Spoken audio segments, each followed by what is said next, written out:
Welcome to the RPG Talk Show. My name is Daniel Ivey, and this is John Wilker, Vice President of RPG Research. We're a 501c3 nonprofit organization. 100% of our funds come from donations. We don't sell anything or any of that kind of stuff, and we do not pay any of our staff. It's all donations basically go back to the community in some form. It is all for the love of what we're doing. And what we do is take role-playing games, research them for their effects, positive and negative, and whether that is a tabletop game, a computer game, which we call ERPGs, electronic role-playing games, hybrids, or... So we've got electronic role-playing games, live-action role-playing games. Yes, which LARPing is a subset of.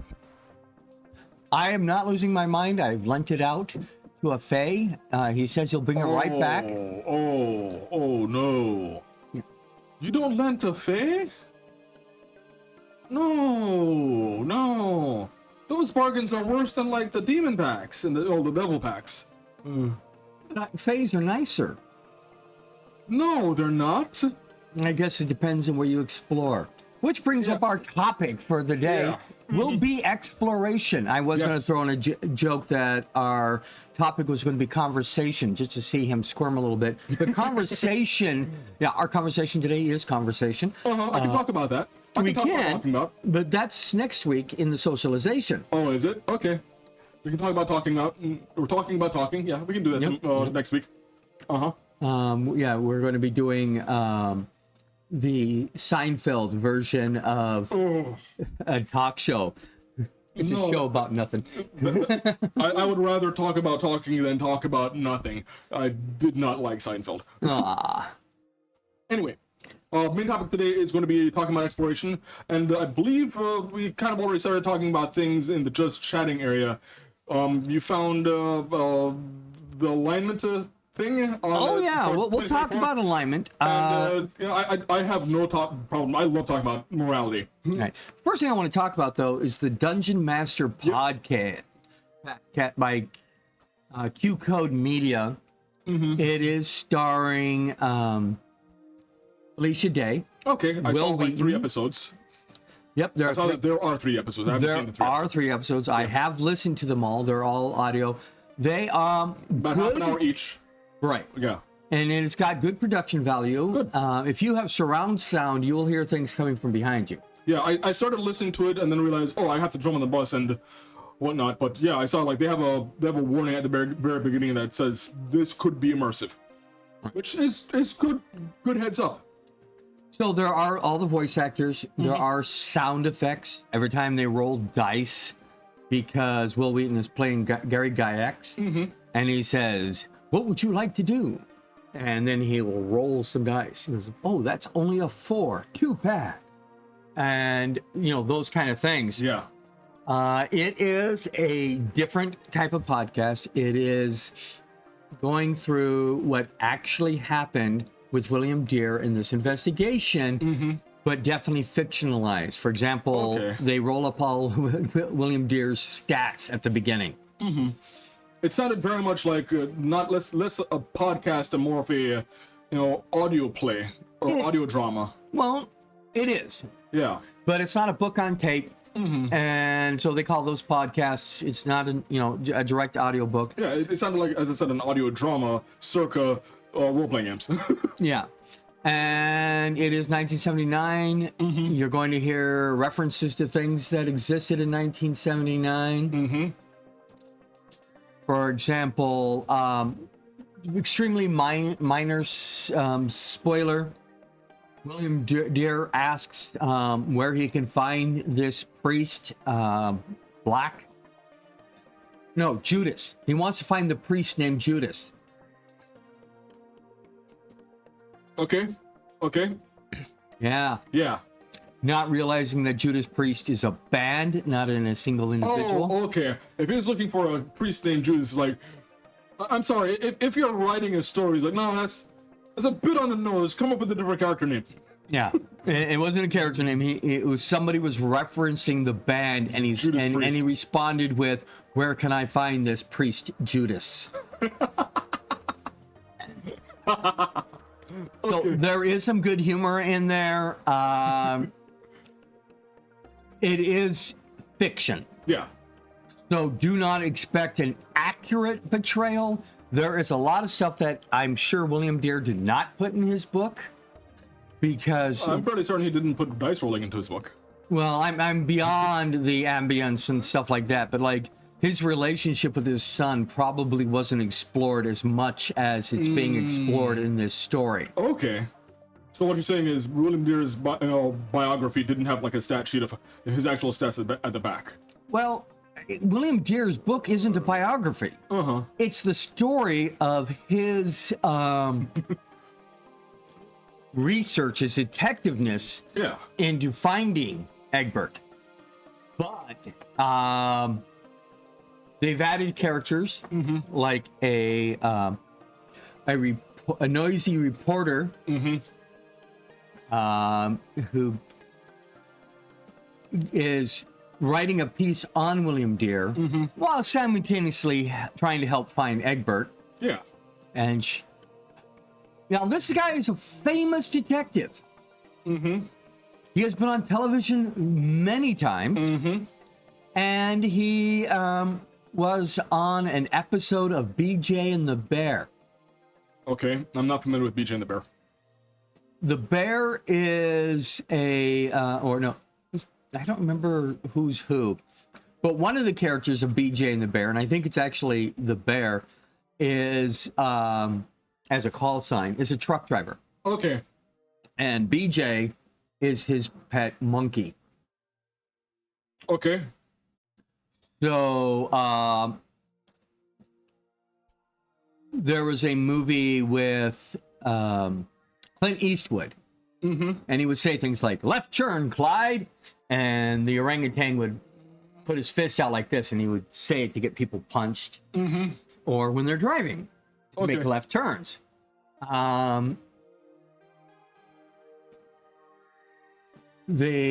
So there was a television series that was kind of basically the same thing. Okay.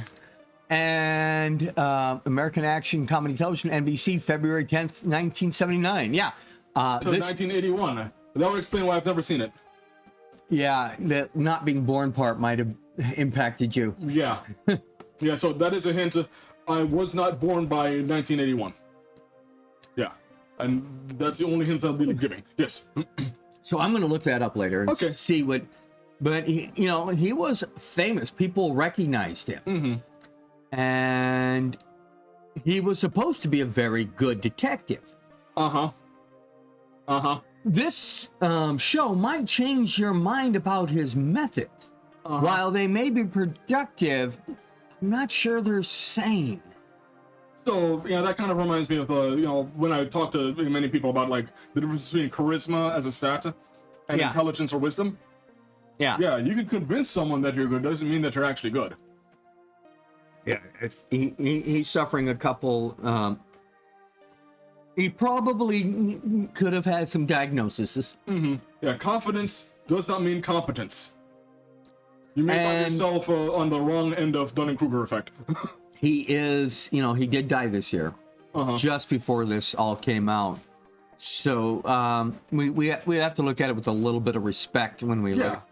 That's what I want to say about that one. I'm not sure how much detail we want to go into. At least not until you've actually listened to them. Oh yeah, I now that I know where to find it, I will be listening to them. And by the way, I find them on Spotify. Spotify is where I listen to them. You can also listen to them on Apple Play, and you can listen to them on Amazon. I'd rather go to Spotify. Me too. That's where I'm going. Yeah. And I'm not going to specify any reasons why I chose Spotify, but that's it. And I will leave that as that as well. And yeah, when it comes to honoring the dead, I feel looking at someone honestly, their life honestly, I think is one of the best ways, and understanding that everyone, no one's perfect, everyone does live very nuanced lives, and trying to expect someone to be a pinnacle of anything is a bit unrealistic. Yeah. Yeah. That's very true. And, you're talking about the pinnacle of, whether somebody's good, bad, evil. That all fits under the concept of alignment. Yeah. And so the D&D alignment chart yes. has been updated for 2024. Yes. Now, I do believe we know that the alignment still, as of the 5th edition and 5th edition revision, the 24 revision, still doesn't have any real mechanical effect to it, which I can see both good and bad things in. But I don't want them to get rid of the alignment system. I enjoy it. I think it's a good talking point. Well, yeah, and it used to serve more of a actual in-game purpose in the early editions. For example, people had alignment tongues. Yes. Which, a language based on whether or not you're a good person, a chaotic person, and that was it. We started with 3 alignments. Yeah. Good? No. We didn't start with good. Evil? We started with lawful, neutral, and chaotic. Exactly. Yes. So chaotic was the concept of evil. Law was the concept of good. If it was law and order, and we find you're a good person. If you're chaotic and messy, you're an evil person. And if you were neutral, you're an animal. Yeah. Or you just didn't care. Yeah. So it wasn't really well nuanced back then, but the idea, which did continue into advanced Dungeons and Dragons, I believe, was that you had a language. So chaotic people could tell each other by speaking their own language. Also, it would give it away to somebody who didn't speak your alignment tongue that, oh, you're evil. And that's kind of bizarre, because the fact that if you change alignment, which is something you could definitely do in advanced language, you would lose a language and suddenly gain one without any training. Right. And although I like using alignment, or at least exploring characters through the lens of alignment, that is a mechanic that I just couldn't get behind. Yeah. I mean, I don't mind, like, for example, there being like a language called Supernal or Celestial or Infernal, where there are alignments. There are languages based off of these beings that tend to embody those concepts. Well, but even in the thing, it's a cultural thing. Correct. Language based on culture. Yeah. Having abysmal because you come from the abyss, regardless of what your race is or alignment is, or because you decided to learn it for some odd reason in a book, say you want to summon bad things, then that made a lot more sense than a language based on a personality trait. Yeah. Your morality level. Then, as alignment got more complex, we did get the graph, or the grid. The 3x3. Yeah, which good on top, neutral in the middle, evil on the bottom. And lawful on the left, chaotic on the right. And with neutral again in the middle. So at the very middle, you had true neutral. Right. And at the time when these alignments mattered for your characters in a mechanical means, not just a storytelling means, you had certain things that did not mix. Correct. If you wanted to be a druid, you were neutral. Yeah.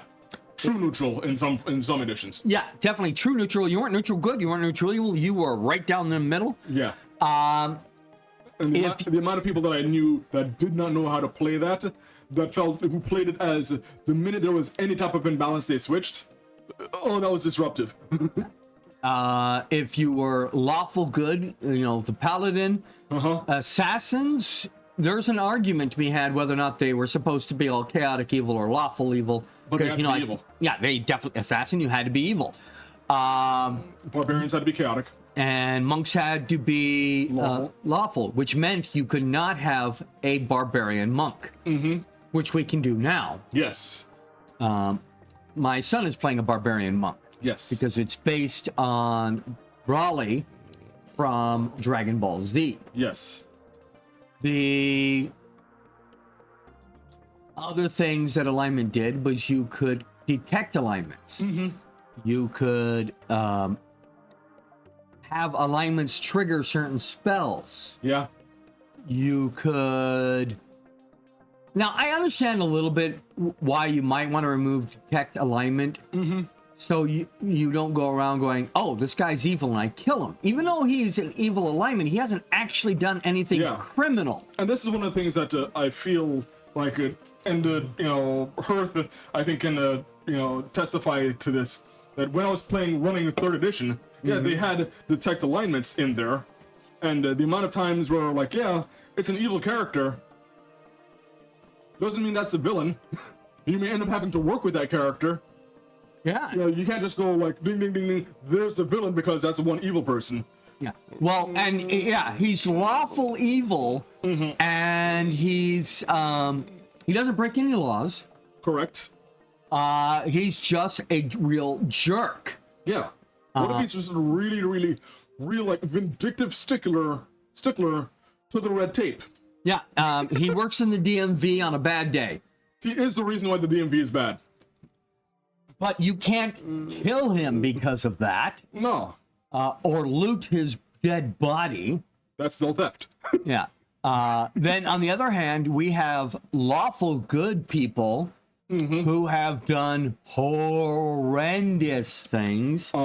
There have been many stories of terrible things done around the world in the name of deity. Yes, absolutely.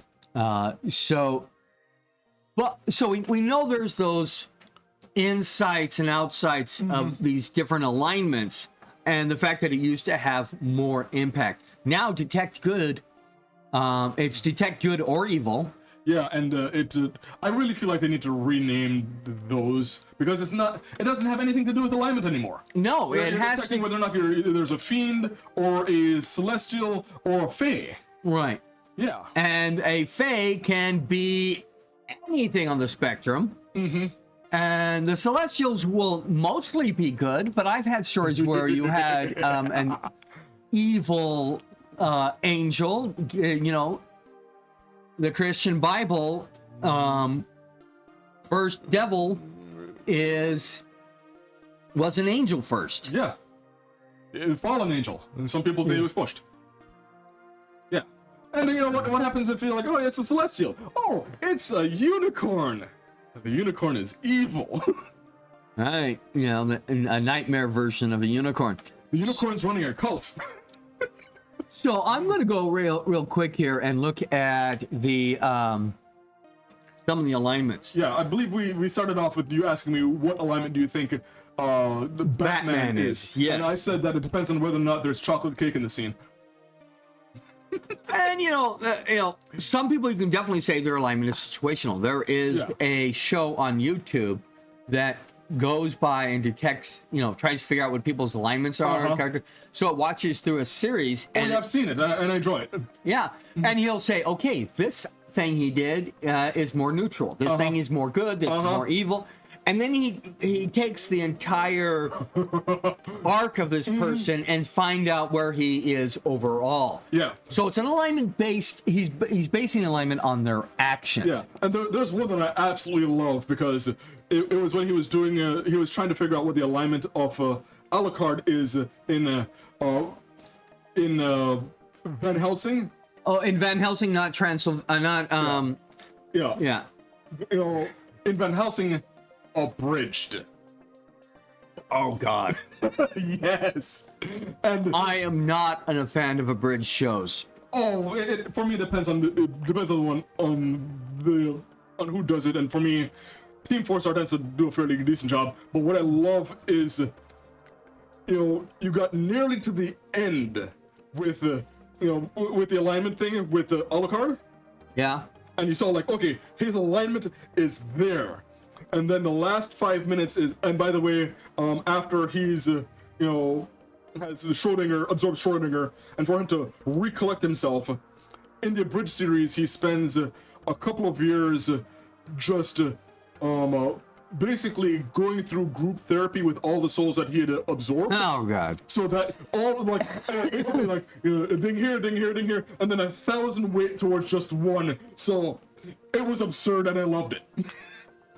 We told you that paladins, so lawful good, yes. good creatures endeavor to do the right thing expected by society. Someone who fights injustice and protects the innocent without hesitation is probably lawful good. Correct. Now, of course, the problem with this is that they're doing right by what society is. What if society is doing wrong? Correct. Examples: Superman, Yep. Captain America, Obi-Wan Kenobi, Wonder Woman, Jean-Luc Picard, Ned Stark, Optimus Prime, Cyclops, and Frodo Baggins. They determine our lawful good. I would probably push back a bit on Wonder Woman, but that's just me. I think she's more neutral good. Yeah. I can see that. Yeah. I personally think I'm neutral good. I would put you there too. Neutral good creatures do their best they can working within the rules, but not feeling bound by them. A kindly person who helps other according to their needs is probably neutral good. How I describe it is it's good for goodness sake. Yeah. It's Santa Claus. is it right or is it wrong? And if the law supports being right, then I'll be more lawful at that point. If the law is against doing the right thing, I will go against the law. First time chat, Dark MP4 says cheap yeah, that looks like a bot. Bye bye bot. Bye bye bot. Yeah. Bye bye bye. All right, so examples. Yeah. Spider-Man. Yeah. Gandalf the Grey. Actually, no. Spider-Man. No, I don't think I put Spider-Man as neutral good. But go ahead, Gandalf. Gandalf, yes. Okay, the Grey specifically. Yeah. Luke Skywalker. Yeah. Doctor Who. I'm not a Whovian, so I don't know. Yeah, he really doesn't care about the rules, and will do whatever it is to have the good outcome. Harry Potter. Yeah. The Black Panther. No. You don't think Black Panther is neutral? No. I think he's lawful. Okay. I think he's closer to being lawful neutral. Katniss Everdeen. No. And finally, Sherlock Holmes. I don't think Sherlock Holmes is good. I think he's lawful neutral. He might be because he's more interested in the solution than whether or not Yeah. it provides a good outcome. And with the exception of Sherlock Holmes, the other ones that I said, I'm pushing back on, I feel like those are chaotic good characters.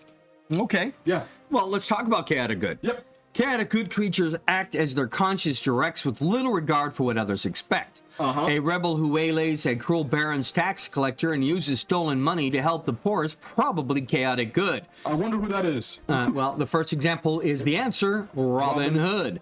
The Robin of Locksley, yes. Yes, Sir Robin of Locksley. Is the definition, my go-to of that is chaotic good. Han Solo. Would you... Han Solo, I would say bordering chaotic good and chaotic neutral. Yeah. Buffy Summers. From Buffy the Vampire Slayer? Yes. Yeah. Yeah. Wolverine. Bordering on chaotic neutral. Buffy Summers again. I'm thinking that's a typo. Yeah, that sounds like a typo. Malcolm Reynolds. I don't know who that is. Malcolm Reynolds is the captain of the Firefly. And the Serenity from Firefly. Yeah, so I know that this is Frustrated Hawk, but I still haven't seen it. Star-Lord. Half my goal in life is to frustrate with people with what I haven't seen. That's not a life goal. That's just You can't tell me what my life goals are. I can tell you where your lack of life goals are. Yeah. If I want to be a thorn in people's sides as a life goal, then I can do that. All right, Star-Lord and John Constantine. Ooh.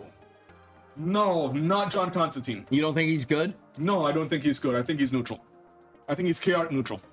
And Star-Lord, neutral good. Okay. Yeah. He does whatever he has to do to do something good, and he's not there. Yeah. He's not just a chaos monkey, is what you're saying. Yeah, I think he's more like, especially if we're going off of like the MCU's version of Star-Lord, I don't think he has enough intent to be chaotic. Well, I think he's just trying to do the good thing. All right. Well, chaotic could be considered lack of a plan.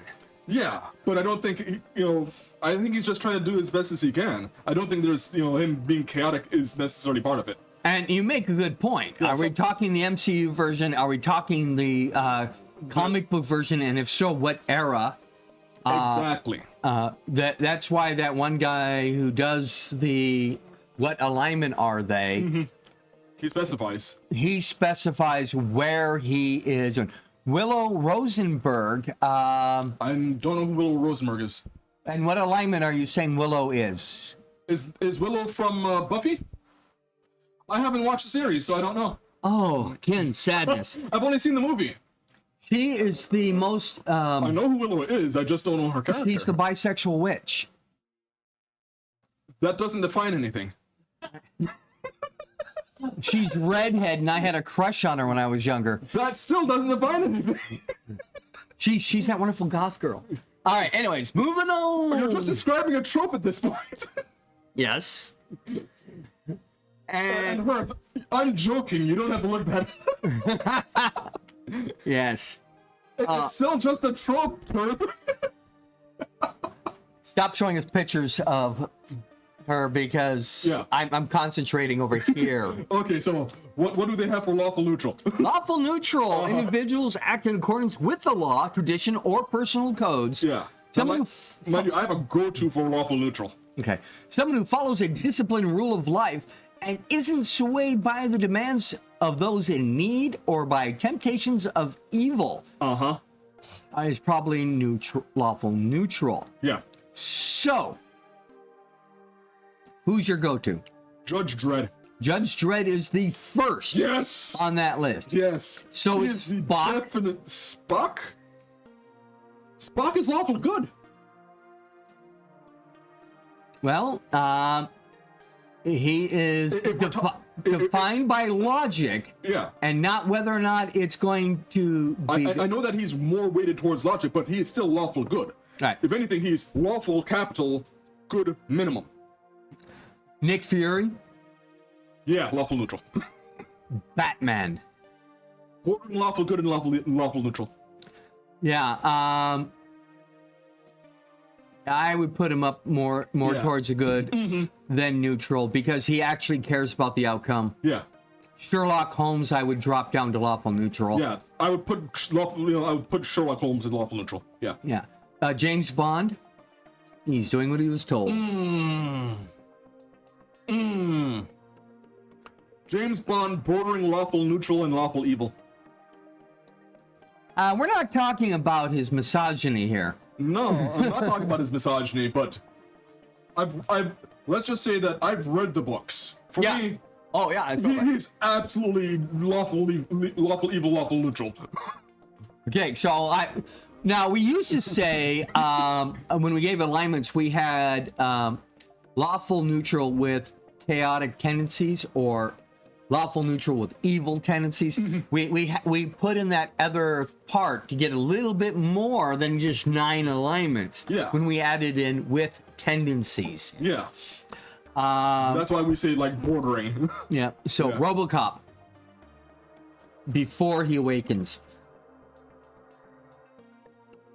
I'm almost even after he's awakened. Lawful good. I'm putting it lawful good.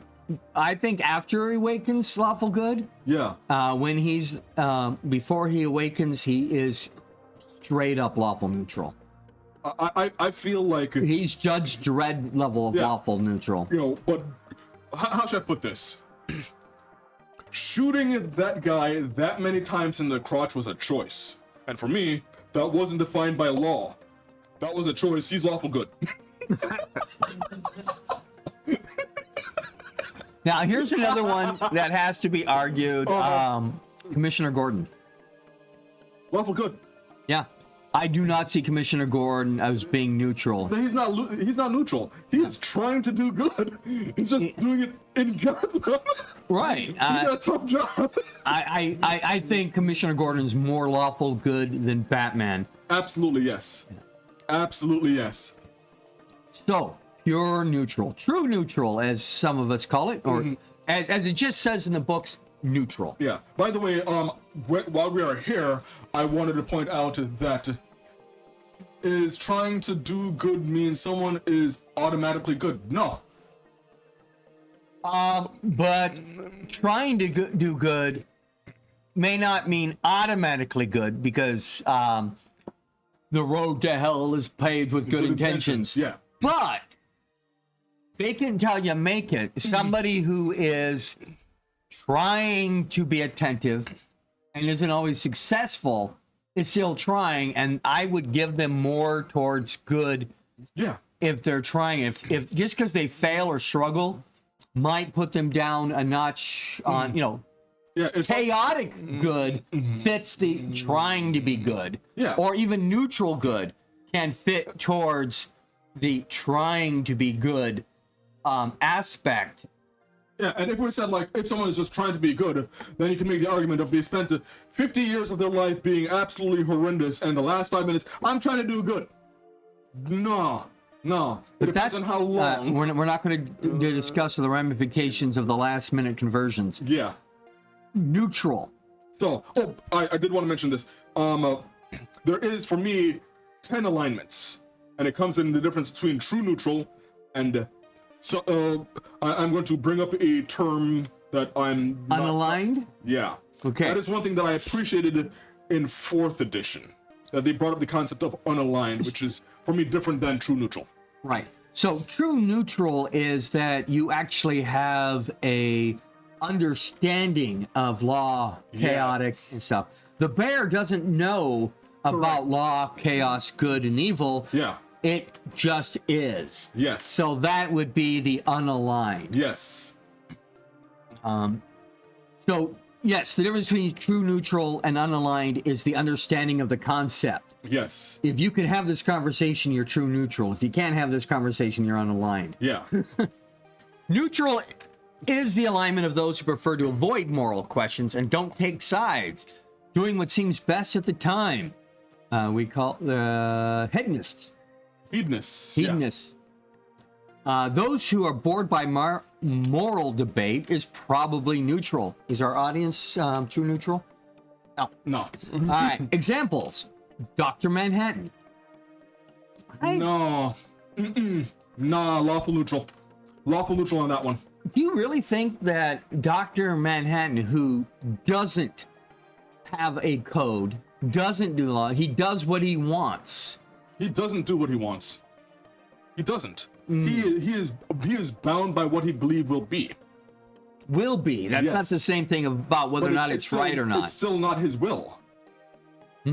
That's why I say lawful neutral. Here are some other true neutrals. The Dude. Yes. Treebeard.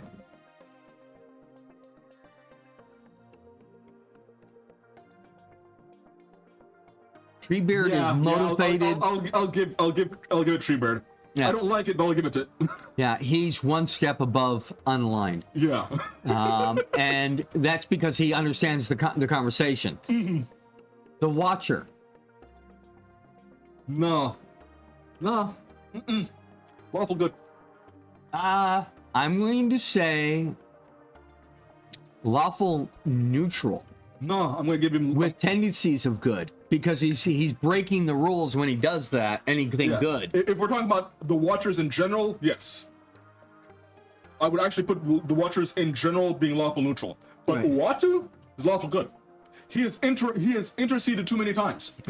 Right. Yeah. His society says do not intercede, and the amount of times he is, But hasn't he not interceded in the prospect of balance? no. He has interceded in the favor of good more than any other. I would say that he has such a relationship with the heroes of Marvel that him just showing up makes them know something's going on. Right. So, yeah. And fortunately, there's only a few people that can spot him. So, for example, when he showed up, when he showed up next to Apocalypse, when Onslaught was about to explode, Apocalypse knew, okay, something big's about to happen. Right. Yeah, he made himself present, and you don't have that type of relationship off of single instances. So yeah, no, he's lawful good in my eyes. Okay. How about Silver Surfer? Lawful good. Yeah, and everything he does that's not lawful or good is not his choice. Yeah, he's either under the control of Galactus, who I would say is lawful neutral. Right. Yeah. Because you can make a deal with Galactus, but you cannot, something that's truly neutral would be harder to make a deal with. And in fact, I'd say, like, Galactus doesn't want to be the consumer of planets, but that is the role that he's been put into. So he's being controlled by, order outside of his control. Okay, here's a tough one.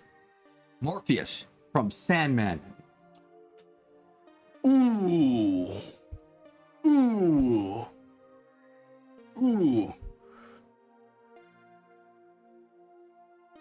He works equally well with angels and demons. Yeah, I know. He literally can care less about most people. Chaotic neutral. Chaotic neutral. Yeah, chaotic neutral, but not maliciously so. Right? Yeah. Some people call chaotic neutral the evil neutral. Yeah, I don't see it that way. Because it's people play chaotic neutral for the excuse of getting away with. I'm not being evil. I'm just chaotic. Yeah, and I've seen that, and if you try to play that around me, you will quickly find your alignments being shifted. Mm-hmm. Yeah, no, I feel like Morpheus is chaotic neutral, right. And in fact, his sister, Death, is chaotic good. Really? She is compassionate. She's compassionate. She has an ugly job that she has to do, but when she's able to be compassionate, she is. Well, here's the thing. Chaotic good. She is definitely good tendencies. Yeah. She's just doing her job. Yeah. Which is a lawful thing. Yeah. She is neutral because she doesn't discriminate on any basis whatsoever. Mm-hmm. Every single person in the universe is going to meet her once. Yeah. So I say she's lawful neutral with good tendencies. I feel like she is, I don't feel like she is her job. She has a job. She's the exact embodiment. Yeah. Yeah. So, unless you're treating death as a rule, I feel like she's more free-spirited than anything, but yeah, she still has a job. She has a 9-to-5 that she has to do. Now, I can't remember who it was. I just was watching. Mind you, if we're talking death from the Marvel Universe, then yeah, lawful neutral. Right. Yeah, but death in the DC Universe as the sister of, of Morpheus. Right, and if we're talking death from Piers Anthony. I'm not familiar with that one. Yeah. Yeah, okay. They're different. Or if you're talking about death from Discworld. Yeah. Death from Discworld. I haven't read Discworld, but I feel like he would be lawful good. He gives the children a sword and says it'll be an educational. I take it back. Lawful neutral. Okay. Yeah, I forgot.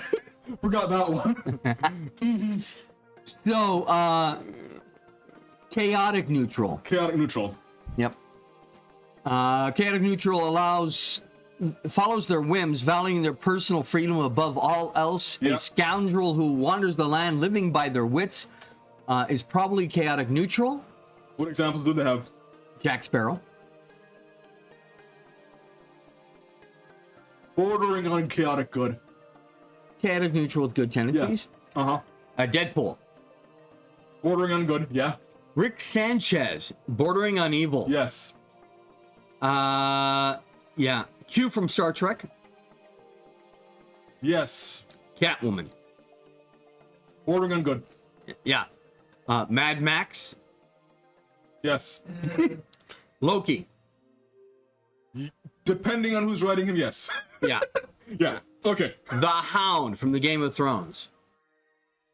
Ooh, no. No. Neutral, yes. I am going to I might almost put him as true neutral. You know what? I disagree. I think the Hound is unaligned. I don't think he understands the concept. He does understand the concept. He just doesn't care. Okay, that puts him back to true neutral. That's why I said true neutral. But I don't know. I have a trouble sometimes saying that he understands the concepts. Anyways. I've seen him have conversations with various characters Okay. about it. Yeah, he understands the concept, especially when he's with Arya. Beetlejuice.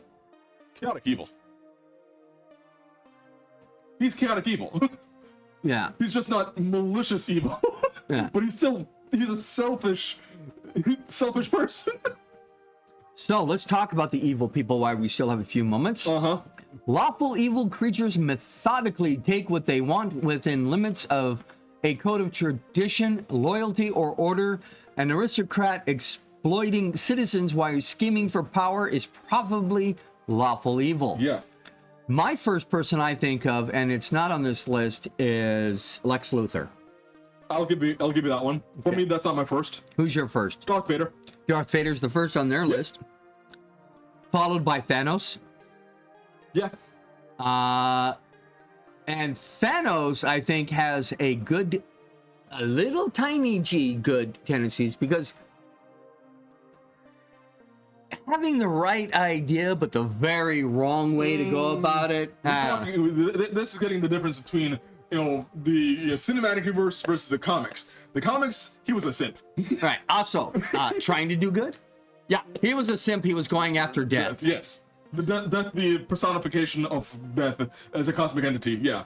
He was. He wanted to date her. Yeah, he wanted to date her. Yeah. Okay, so Who else do we have in Lawful Evil? Lawful Evil with Dolores Umbridge from Harry Absolutely Potter. yes. Grand Admiral Thawne. Yes. Agent Smith from The Matrix. Yes. Nurse Ratched from One Flew Over the Cuckoo's Nest. I know this is well before your time. I don't know. She was in a mental health facility, and she was definitely evil. And lawful evil, because her stipulation with the rules. And of course, Sauron. Yeah.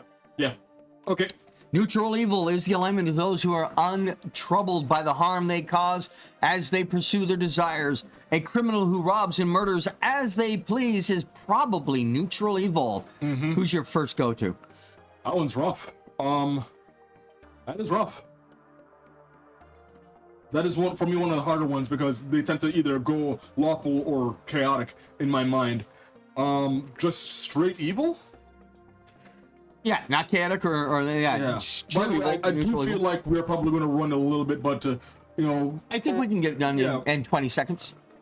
I'm going to blank on true neutral. Yeah. Cersei Lannister from Game of Thrones, Jabba the Hutt, Lord Voldemort, the Governor from Walking Dead, Walter White from Breaking Bad, Moriarty from Sherlock Holmes, and Scar from The Lion King.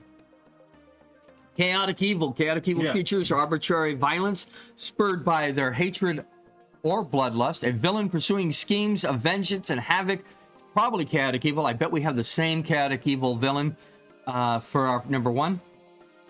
Joker. Of course. Which is also their number one. Good. Ramsay Bolton. Yes. Hannibal Lecter. No. You don't think Hannibal Lecter is chaotic? No, I don't think he is. I think he's lawful. That's what it is. I feel like he's lawful neutral, bordering on evil, or lawful evil bordering on neutral. Yeah, I think he's lawful evil with neutral tendencies. Yeah. Okay, continue. Anton Chirag, that's only if you've seen No Country for Old Men. Jason from Friday the 13th. I think he's neutral evil. I don't think he's chaotic at all. Correct. Yeah. He's practically up in there in the true neutral. Jason Voorhees? Jason Voorhees is unaligned. Yeah, he doesn't understand the concepts. Yeah, Jason Voorhees doesn't. Yeah, he doesn't understand. He's a force of nature. Yeah. And know. of course, Freddy Krueger Is Count Nightmare on Elm Street. Yes. Okay, we'll be back in 15 minutes. Yes, I and want to we talk will, about this more, but we've got exploration to go into. yeah, we're going to explore other topics. Yes. Yes. Jason's mother is evil. Yes. Yes, Jason's mother is absolutely evil. That's where the evil is. Jason Voorhees is unaligned. He does not understand the concept of morality. But if we're talking about Michael, then we're talking chaotic evil. Yeah, Michael actually understands what he's doing. Yes. Yeah. Okay, see you in 15 minutes. In that 15 minutes, I want to parse that neutral evil list. I was not happy with that neutral evil list. I'm sorry, we didn't have enough time because know. that would have been a good conversation.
Welcome back to the RPG Talk Show. My name is Daniel Ivey, and this is... John Wilker, Vice President of RPG Research. If you want to send us a note, send it to info@rpgresearch.com and put the phrase talk show in the messages. Yes. Remember, we are a 501c3 and can use as many donations as we can. If we get enough before December, then we will be able to keep the RPG Research Center and the Community Center going.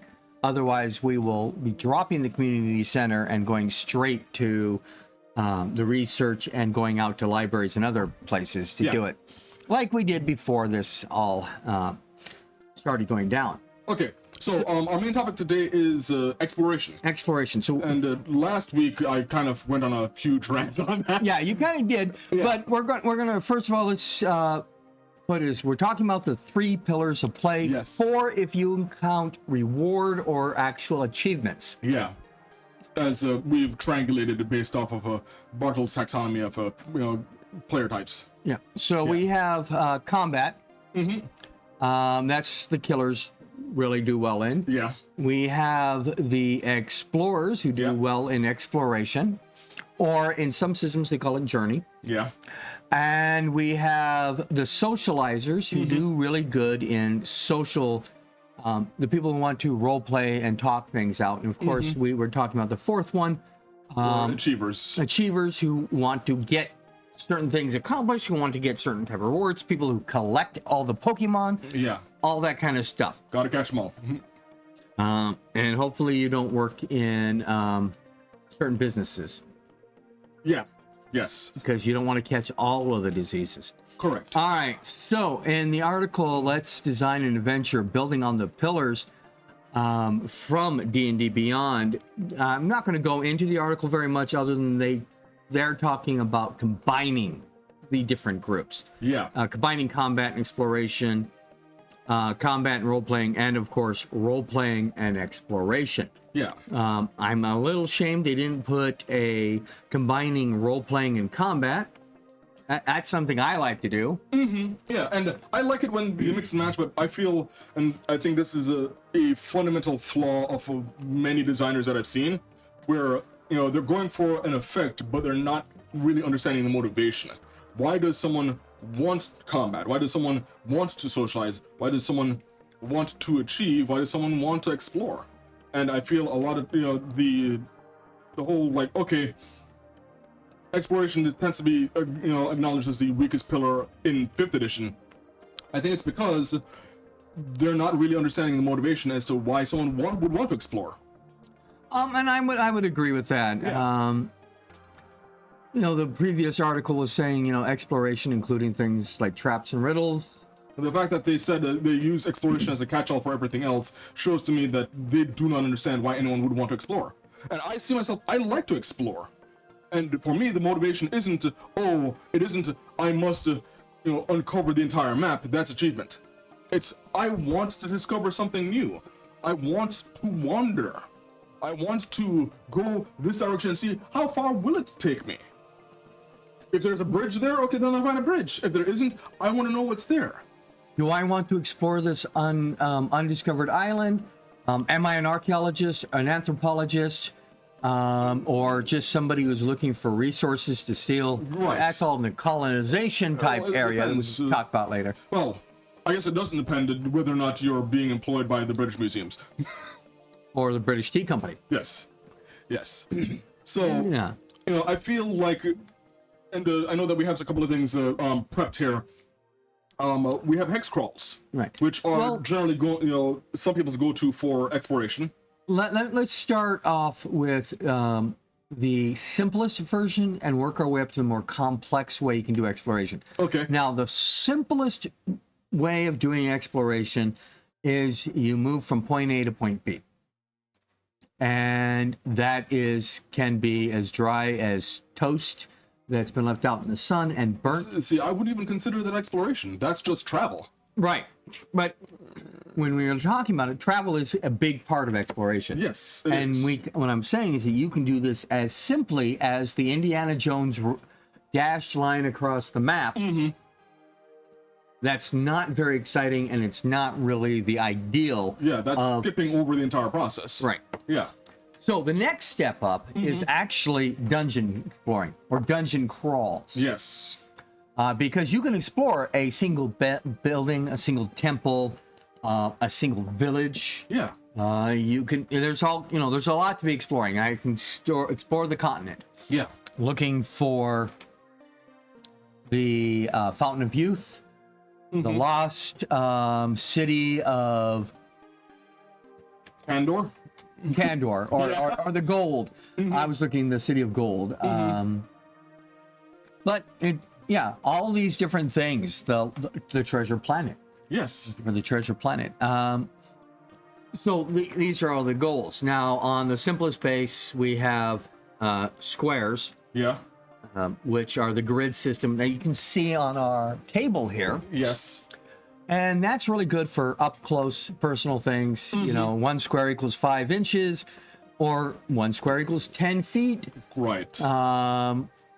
Whatever scale you want to do it, we usually actually do 1 square is 5 feet. Yeah. If you're using bigger or smaller miniatures, depends on how you want to do your grid. Yeah. Or if you're not doing grids, Using hexes. we go into the hex form, and we get up to more complex. Now, there's a level between the just mapping or the just describing the journey there. Yeah. As you traveled for many nights across the jungles, you finally come to a campsite. And then we just do the campsite scene or whatever. And that's actually where socialization and exploration combine well. Yeah. Is the camp scenes. In the book that I have, the life's, Life well lived. Life Well Lived, thank you. In Life Well Lived, they do camp scenes. Yeah. Where you can actually, I'm going to prepare my weapons and get a bonus the next day. I'm going to do my prayers. All these different things that you do in that 8 hours of downtime that will affect the next day. Yeah. Also, so that's one step up. Then you have Uncharted Journeys or the Lord of the Rings role-playing core roles, because the Uncharted Journeys by Cubicle 7 is... Is this it? Yeah. Yeah. Is taken from the Lord of the Rings. Now, that's the Lord of the Rings. Yeah, we don't physically have a copy of Uncharted Journeys. I do have a PDF of it. I am going to get a copy of it, and I want to compare it to the Lord of the Rings, the One Ring role-playing game. Yeah. Is that the Lord of the Rings or the One Ring? That's the Lord of the Rings. Yeah. The One Ring is a previous version of a role-playing game for the Hobbit and the Fellowship and all that good stuff. Tolkien version. So they do it where you're going to go across X number of grids. Yeah. Which each grid equals how many days before you have a meaningful encounter. Yeah. And then you do an encounter for that spot. You have people that fill different roles. And both game systems have those. One is 5th edition, set in Tor. One is for 5th edition, set in any Dungeons & Dragons skull. And then we have the the One Ring role-playing game. Yeah. And that one is not Dungeons & Dragons 5th edition, but it's the One Ring role-playing system. Yeah, it's its own system with its own dice. But it has some of the basic concepts. Yeah. Now, I feel like when it comes to the journey system for 5th edition that Adventures in Middle-earth has been doing, one of the big things, and I'm kind of weighted towards taking their side, although I'm not a huge Tolkien fan, but I like a good system when I see one, is they've made it so that you can't take long rests during journeys, which means you're not getting a reset at the end of every single day. My exploration one is you do take... the rests are chaotic in my way. You have your short rest. Yeah. In-game short rest where you can take a breather. But it really doesn't give you any benefits. Right. Then you get your, but your spells get the benefits. So short rest for healing is 8 hours. Short rest for spell retrieval, say you're a warlock, is 1 hour. Long rest for spell retrieval is 8 hours. It's also long rest is this thing for the camp scenes. Yeah. Where you shouldn't be encouraging role playing. But then you have long rest for healing, which is a week. Yeah. They call that the gritty system. And that makes a difference. And we're going to talk about different styles of exploration and or the different styles of grit versus soft systems a little bit later, because it makes a difference in how your exploration goes. Right. And one of the reasons why I brought up motivation in a design is I also wanted to, highlight, okay, you can have exploration happening. It doesn't mean that it is scratching that itch for explorers. Right. Yeah. So, and we talked about the dungeon crawls, and I just kind of thought of this myself. I've had a number of dungeon crawls where it's like, okay, we found a secret entrance, and some people think that is good enough for an explorer. Okay, if it's just a secret entrance to bypass something, that's not really exploring if there isn't something to discover, like something meaningful. Right. A door, like, oh, there wasn't a door there, that's not much. But if it's, oh, there's something happening in this area that we weren't aware of, and now it's information that we could use later. Okay, sinister secret of Saltmarsh. Yes. You find the secret door in the basement, and you find the alchemist hideout, and you find out about the alchemist and what he did. You find another secret door, and you find out where the pirates are doing their smuggling. Yeah, I think that those, because it actually led to plot development and plot story, and okay, whether or not you want to engage with the alchemist or not, or engage with the pirates or not, you've got something that you could actually work towards and interact with, as opposed to, well, the plot needs to go this way. Right. Now, if your discovery is required to push the story forward, Then it's not much of a discovery. Well, it's either don't require a roll, Yeah. or just give them clues that they, without a roll, should be able to figure it out. Yeah. Up against the wall, you see these scrape marks in a quarter circle, and there's a slight breeze coming through a crack in the wall. If you can't figure out there's a secret door behind there, maybe this isn't the game for you. Right. And all I'm saying is, like, okay, yeah, that is very evocative. Yes, there is a secret door there. What's behind the secret door? Behind the Exactly. secret door, there was this alchemist, and there's a big revelation. For me, there's that big revelation. Right. My point was, though, if that revelation's important enough, don't have the characters fail to find it just because they didn't roll high enough. Yeah, and I was kind of thinking, when as an explorer, I'm interested in understanding and discovering the personality of the area that I'm in. Right. And if that personality is shallow and uninteresting, it doesn't matter how many secret doors there are. And when you're stalking your dungeon, you can look at it more beyond. You found this treasure. Oh, you found this many gold pieces. Oh, you have an arrow +1. You would like to say, oh, I just discovered this about the previous occupants of this place. Yeah. That arrow +1 was a wedding gift from the Burgermeister. Yes. And what do you mean? It was said that he didn't love her. Drama. Exactly. There should be these, little bits of story. Yes. In your exploration should lead towards story. So I want to talk a little bit about tools. As you notice, we talked about the square and the grid map. Yeah. And if you can show the map from the first Dungeons and Dragons exploratory module, Isle of Dread. Yep, and you had to fill in all those hexes as you were going through. Yeah. Now, some of the hexes had encounters already written into them. Yeah. Others just had terrain. And you made random rolls for what you found. Mm-hmm. They did a really good job fleshing that out in Goodman's Games 5th edition version of Isle of Dread. Okay. Now, I know that some of the conversions from Beckmead to 5th edition haven't always been all that good, but I'm happy to hear Isle of Dread was pretty good. so far, Goodman Games has done a great job. The only place I can compare one conversion to another is if we compare Expedition to the Barrier Peaks, where you're exploring a spaceship. Yeah. And it is written in such a way that your preconceived knowledge of science fiction is not going to be as helpful as you think.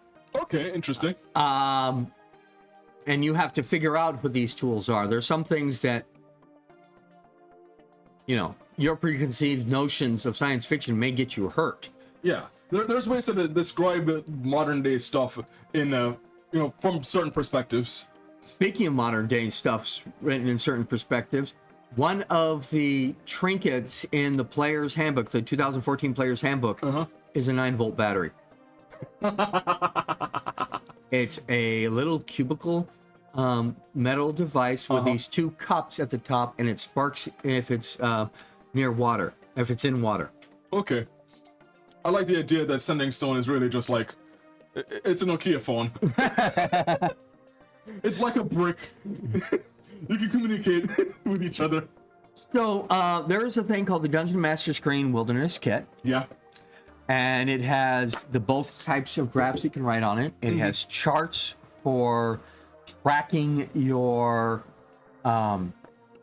equipment. Because there are different levels in the role-playing world of exploration. Yeah.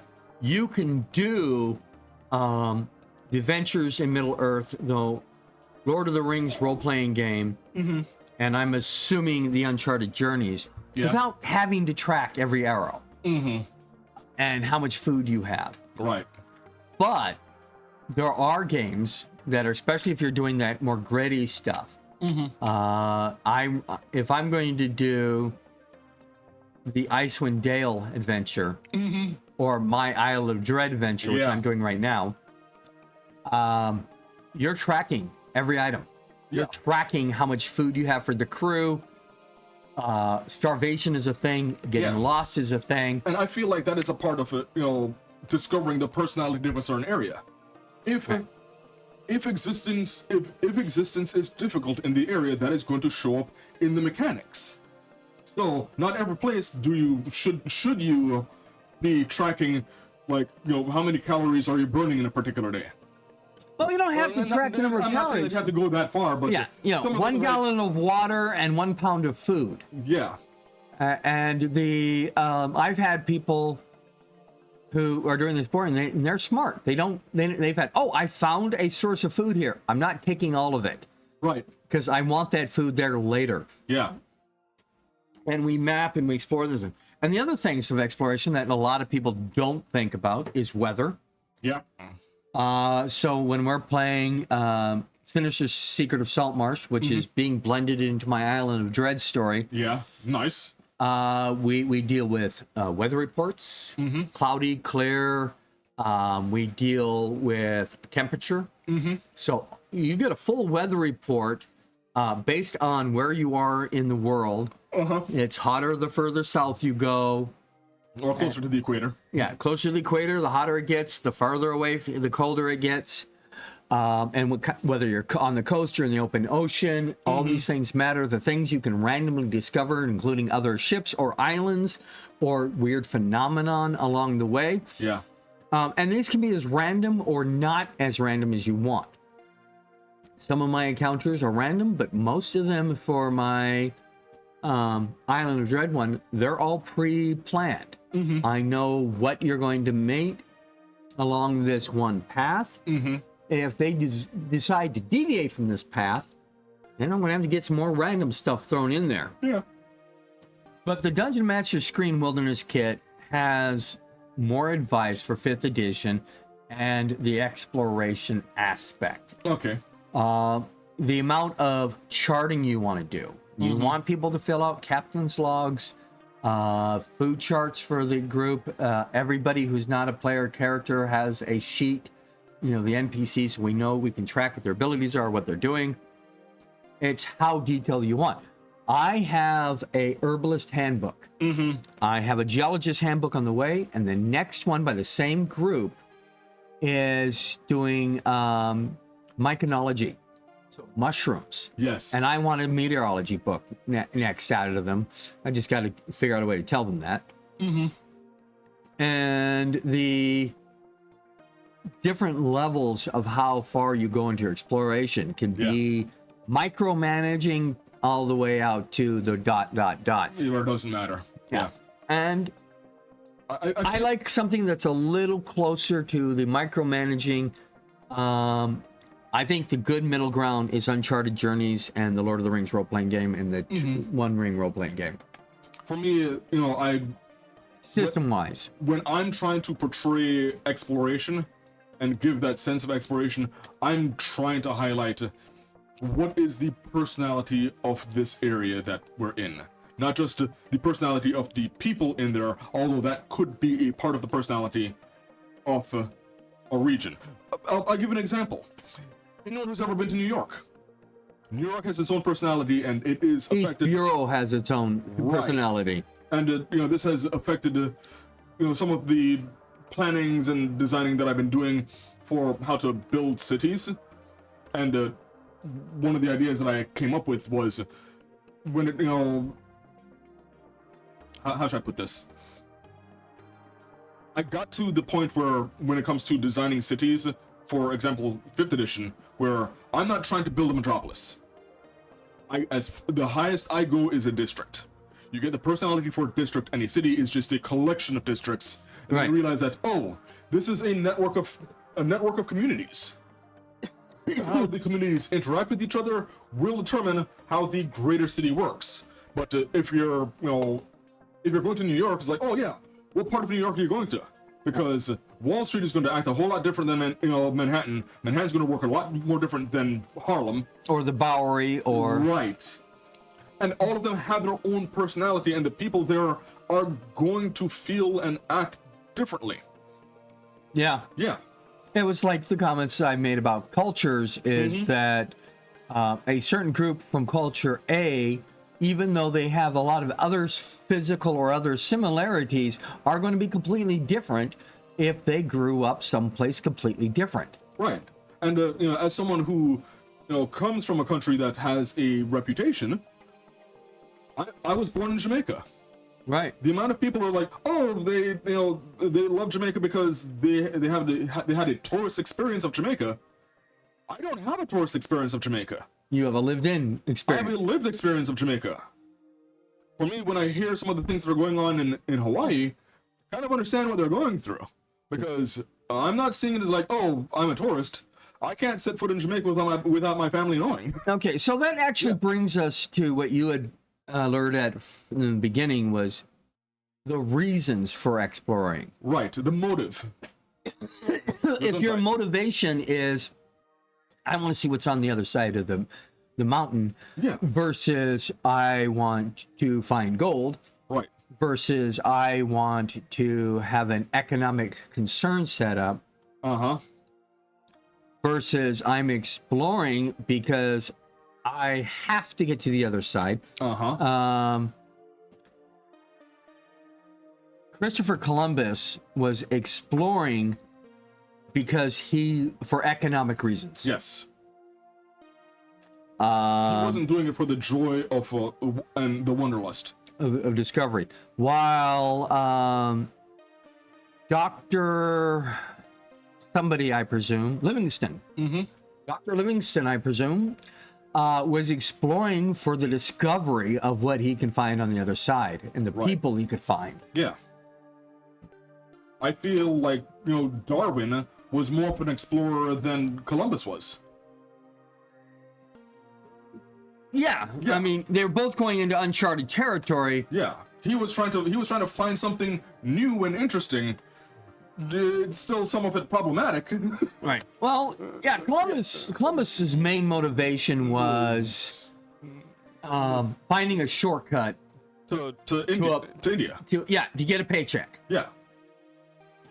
He didn't care actually what he found in between. Yeah. He just wanted the fastest route. Yeah, because Europe was trying to find, was trying to get around a monopoly, in the Silk Road towards India, because they were doing a lot of trade with India. Now, in the real world, and possibly in your fantasy worlds, especially if you look at areas where it has happened in some of the games, like Tomb of Annihilation, the Isle of Dread, and some of these others that get outside of the core of the known world. Yeah. You're coming across your reason for exploration is colonization. Yeah. So, article on N-World called Worlds of Design Colonies explores that. And the part I want to focus on is there are more than one reason to set up a colony. Right. One is commercial expansion. Greeks and Phoenicians, Carthaginians, Portuguese, etc., finding more hinterland to trade with. Greeks, Marseilles established in part to trade with people of Gaul. So people who are looking to, I have product. I want to sell that product, and there's only so many people here to buy this product. Let's find someplace else where people are going to want my silks, incense, or whatever. And maybe we'll find somebody out there that will have cool things that I don't have. These particular spices or healing things. So commercial expansion in and of itself is not an evil thing. No, it isn't. Population reduction. Again, it's an outlet that where you have too many people in an overcrowded place, and you still have the exact same limitations of who you have for market. You set up colonies to move people out of your zone or to expand your zone. Population reduction in the modern day, right now we're seeing it in Gaza, was, we want to spread out for more of our people. I'm not going to get into any more detail about Gaza. You very, can look very that up. Dicey subject at this point, yes. It is. But the fact that it is colonization. They found an area that they wanted to put their people. Yeah. Obviously, military control.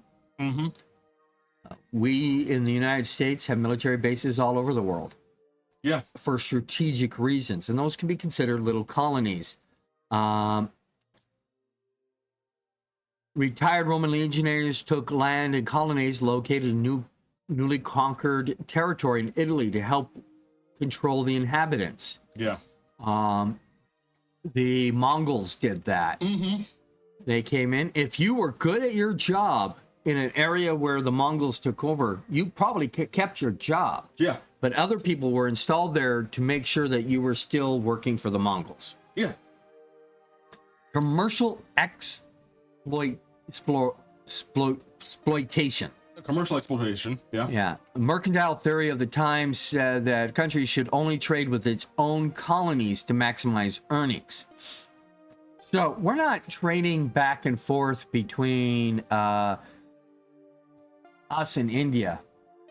We're doing the tea company thing, and we're trading just with our colonies. But they're also going to exploit the resources of that area. Yeah. Now, there are examples of this type of colonization in role-playing games. Yeah. And the commercial expansions. But these are all consequences of exploration. That colonization is usually the next thing that follows. Now, whether that's people who are moving there to get a specialized settlement, different than population reduction. For example, Puritans went to America to escape persecution. Yes. The Australians was set up as a colony to get rid of all their prisoners. Yeah, it's a penal colony. The Huguenots from France, the England and the Huguenots from France sent prisoners to Australia. Yeah. Marked effect the colony, and that was the type of people, that got sent there, but somehow they still ended up coming up with a pretty decent country. Yeah. Population reduction, whether or not we're trying, this is a different kind of population reduction, where you're just not overpopulated, but the population can't handle the conditions they're under. For example, the 19th century potato famine, where all the Irish and stuff had to move or starve. There wasn't enough resources. So it's not that you've grown too many people, but you have more than your resources can handle. Right. Pure imperialism, 19th century imperialism, land and people grab pure and simple for the prestige to help nations claim the great powers to find places of the sun. The United States was completely divided by who owned what, and that was what was more important than what they owned. Yeah. In most cases, involved few people actually leaving their home country. It's about controlling the population of a distant place. Right. You had the governor there and his soldiers and the people who were now working for the governor, whether they wanted to or not. Yeah. Hello, Hawaii. So, I feel like all of those are, real world reasons for explorations are very interesting, but when it comes to role-playing games, a lot of times we're going to be seeing this from the perspective of the players. And although I feel like a lot of that would be great for a story, depending on, how socio-political you want to be in your stories. Right. So, for example, in the story that I'm doing right now, there is a commercial expansion colony on the island of Dread. Yeah. And the players are on this journey to restock that colony.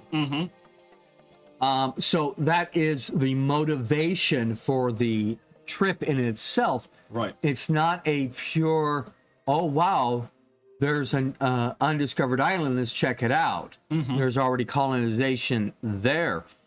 Also, the last one I have to admit is missionary and religious proselytization. Yeah. Colonies that were set up just to convince everybody there that they were wrong in their entire lives. Yeah. I'm not going to get into the moral caseload of that, but these are all role-playing reasons for exploration and consequences of exploration. The guy who went there first and found this wonderful Shangri-La has to be aware of the consequences of letting the rest of the world know where Shangri-La is. Yeah. And as we used to say when I lived in North Idaho, the reason these places were special is because few people were there. And by telling everybody, you immediately lose the reason this is special. Because everybody comes in there and they destroy. Oh, we're going to come here because it's beautiful, quiet, and scenery and not crowded. Yeah. So let's put 100 million people there. And suddenly it's not special. It's crowded.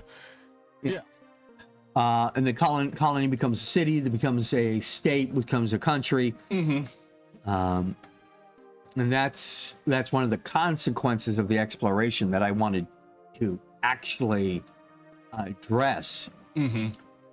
So there are lots of ways to cover it in game. Yeah. As far as the actual bit pieces, the equipment people need, the food they need. Do you have cartographers? Do you have scouts that lead you? Do you have people that can speak the languages of the natives? Are you even aware that there are natives there? And when you get there, are we in a likelihood chance that nobody speaks the common languages? Or are we in a likelihood that somebody got there first, or we have a common language?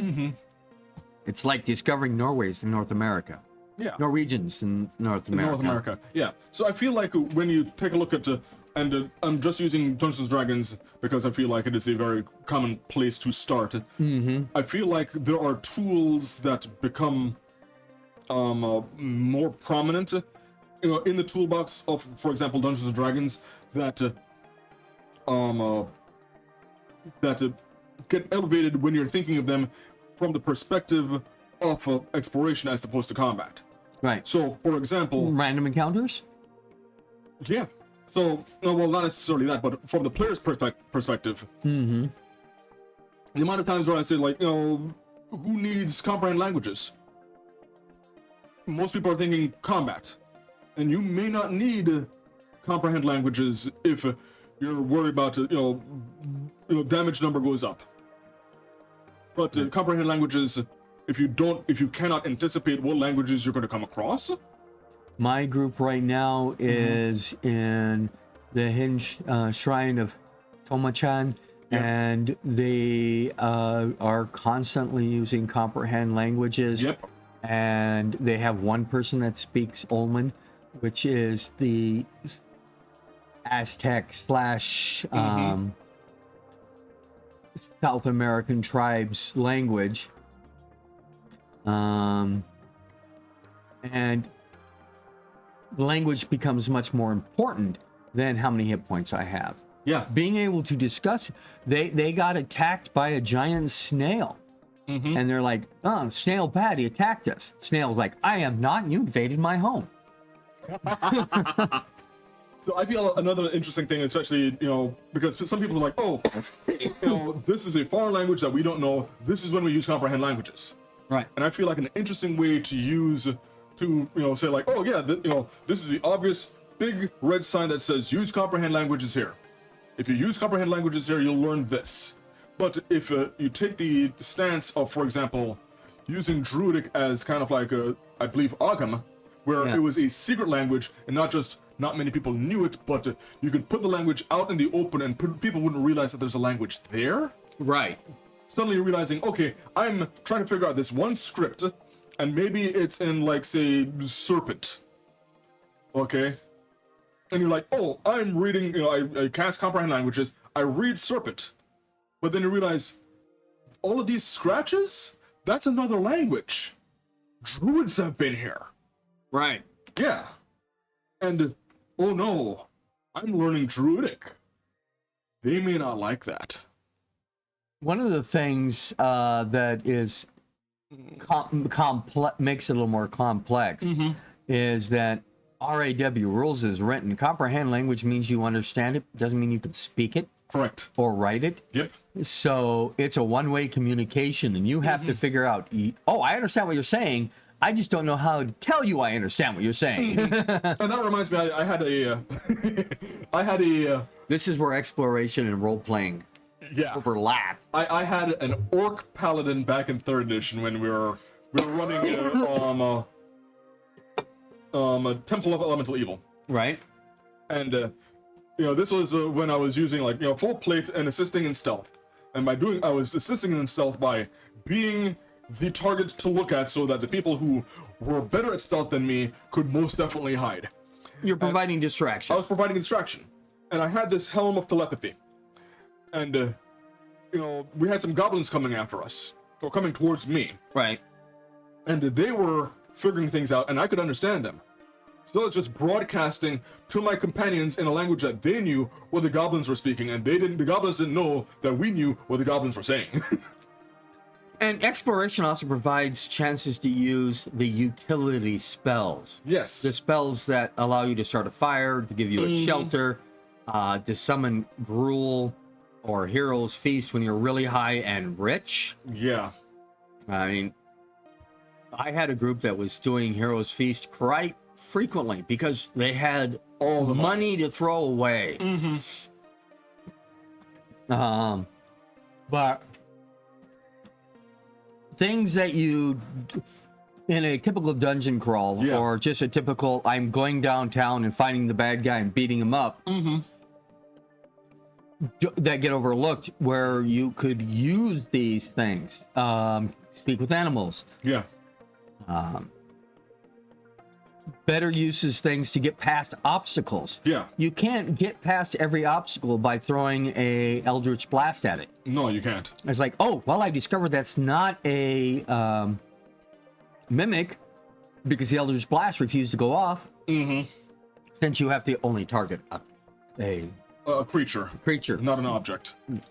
But I think we're due for another break. We are definitely due for another break, and we will be back in 15 minutes where we will do our traps and riddles. Yep. And instead of an unboxing, We're going to be going over some stuff that we've already opened up. right, we've already opened up. One of the things that we want to make better is we're going through and saying, look at this catalog of cool stuff. We want to go in and say, this is why this is cool. Yeah, we are still in the process of trying to make this talk show a little bit better. So we are growing. We are trying to get better. It is not a perfect system, but we're trying. So, rpgresearch.com, and we will be back in 15 minutes. Yep. Thank you. And be back soon.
Welcome back to the RPG Talk Show. My name is Daniel Ivey, and this is John Wilker, Vice President of RPG Research. RPG Research is the host of this show. Yep. We are a 501c3 nonprofit organization. We research all role-playing games in all formats for their benefits for education, therapy, entertainment, and leisure. And today, right now, we're going to be doing what we call traps and riddles. Yes. We just got to talking about exploration. Right, and so we're exploring a dungeon. Yes. Now, we are actually using a dungeon magazine. Yep. And part of the issue with the dungeon magazine is that it's the Olympics of dungeon crawl. By the way, before we go too far, thank you for the well wishes, Karunuka cake. We're hoping to have a good stream, and hopefully you enjoy it. I'm assuming it's a chocolate cake or maybe licorice. Well, I'm just hoping that the cake isn't a lie. No, not a lie. So, all right. So, Challenge of Champions 2, because we've already done Challenge of Champions 1, those 10 adventures, by Jonathan M. Richards. The artwork is by Rags Morales. Yep.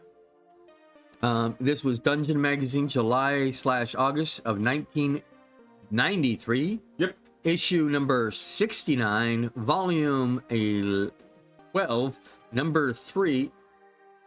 And we are on adventure number 6, or challenge number 6 is what I should say. He has 4 characters. Yep. The one of each of the basic concept. Thief, fighter, cleric. Oh, I think wizard. I'm a druid. Well, your cleric is a druid. Yeah, my cleric is a druid. Yeah. But, So one of the 4 archetypes. yeah, we have a combat. Yep. We have a sneak. Yep. We have a healer. Yep. And we have a arcane. We have someone who's benching books. Yes. Yeah. And so Marilicia, the guild priestess, has taken you through a door of a small starting area. There is a pool of water flanked by 2 islands. Okay. And on these islands are 2 mean-looking dire wolves. Okay. Fortunately, they are chained to the far walls, but it looks like their chains give them much the full range of the islands. And access part of the channel in between. So if you see in the top part of the illustration, you'll see how much area the wolves can take. Yeah, it does overlap. Yeah. Can I pet the dog? Well, that's up to you. Yes. Melissa points out the small rowboat, complete with oars, docked near the starting position. I'm afraid this is all the equipment you have to complete this scenario, she says, then looks at the wolves. Look at them. They say that eons ago, creatures much like these became mankind's first pets. Yeah. By the way, this is called Eon Pets. The titles do matter. Okay. Eventually. And that over the centuries, their stock was given to many breeds of dogs that we enjoy today. They're fascinating creatures, aren't they? When the whistle blows, Melissa describes the objective. Your task is to maneuver past the dire wolves and make it safely to the far corner. Please note that the wolves can reach you on their islands and in part of the channel between them. So good luck, and please be careful. How deep is the water? You can actually walk across it. Well, it's 10 feet deep. It's 10 feet deep. On each end of the pool, but only 3 feet deep in the channel between the 2 wolves. Okay. Channel is 6 feet wide and 30 feet long. The rowboat is 5 feet by 10 feet, and the 2 5-foot oars. There are seats for 4. And the entire area is lit with continual light. Okay. So, first thing I'm going to do is everyone get into the boat. Okay. All 4 of your people pile into the boat. Next, we're going to flip the boat upside down. Okay. We're jumping into the water. Okay. And we're going to use the boat as a air pocket. Okay. Okay. And with the boat, we're going to direct it because we can see the islands from underneath the water. And we're going to use the boat as a shield for the 2 dire wolves. and we're going to, all four of us under the boat using boat as protection, going to navigate past the two dire wolves to the other side. When I get to the other side, we're going to climb out, ride the boat, and then the druid is going to find some snacks and toss them at the direwolves because they're good dogs. Okay.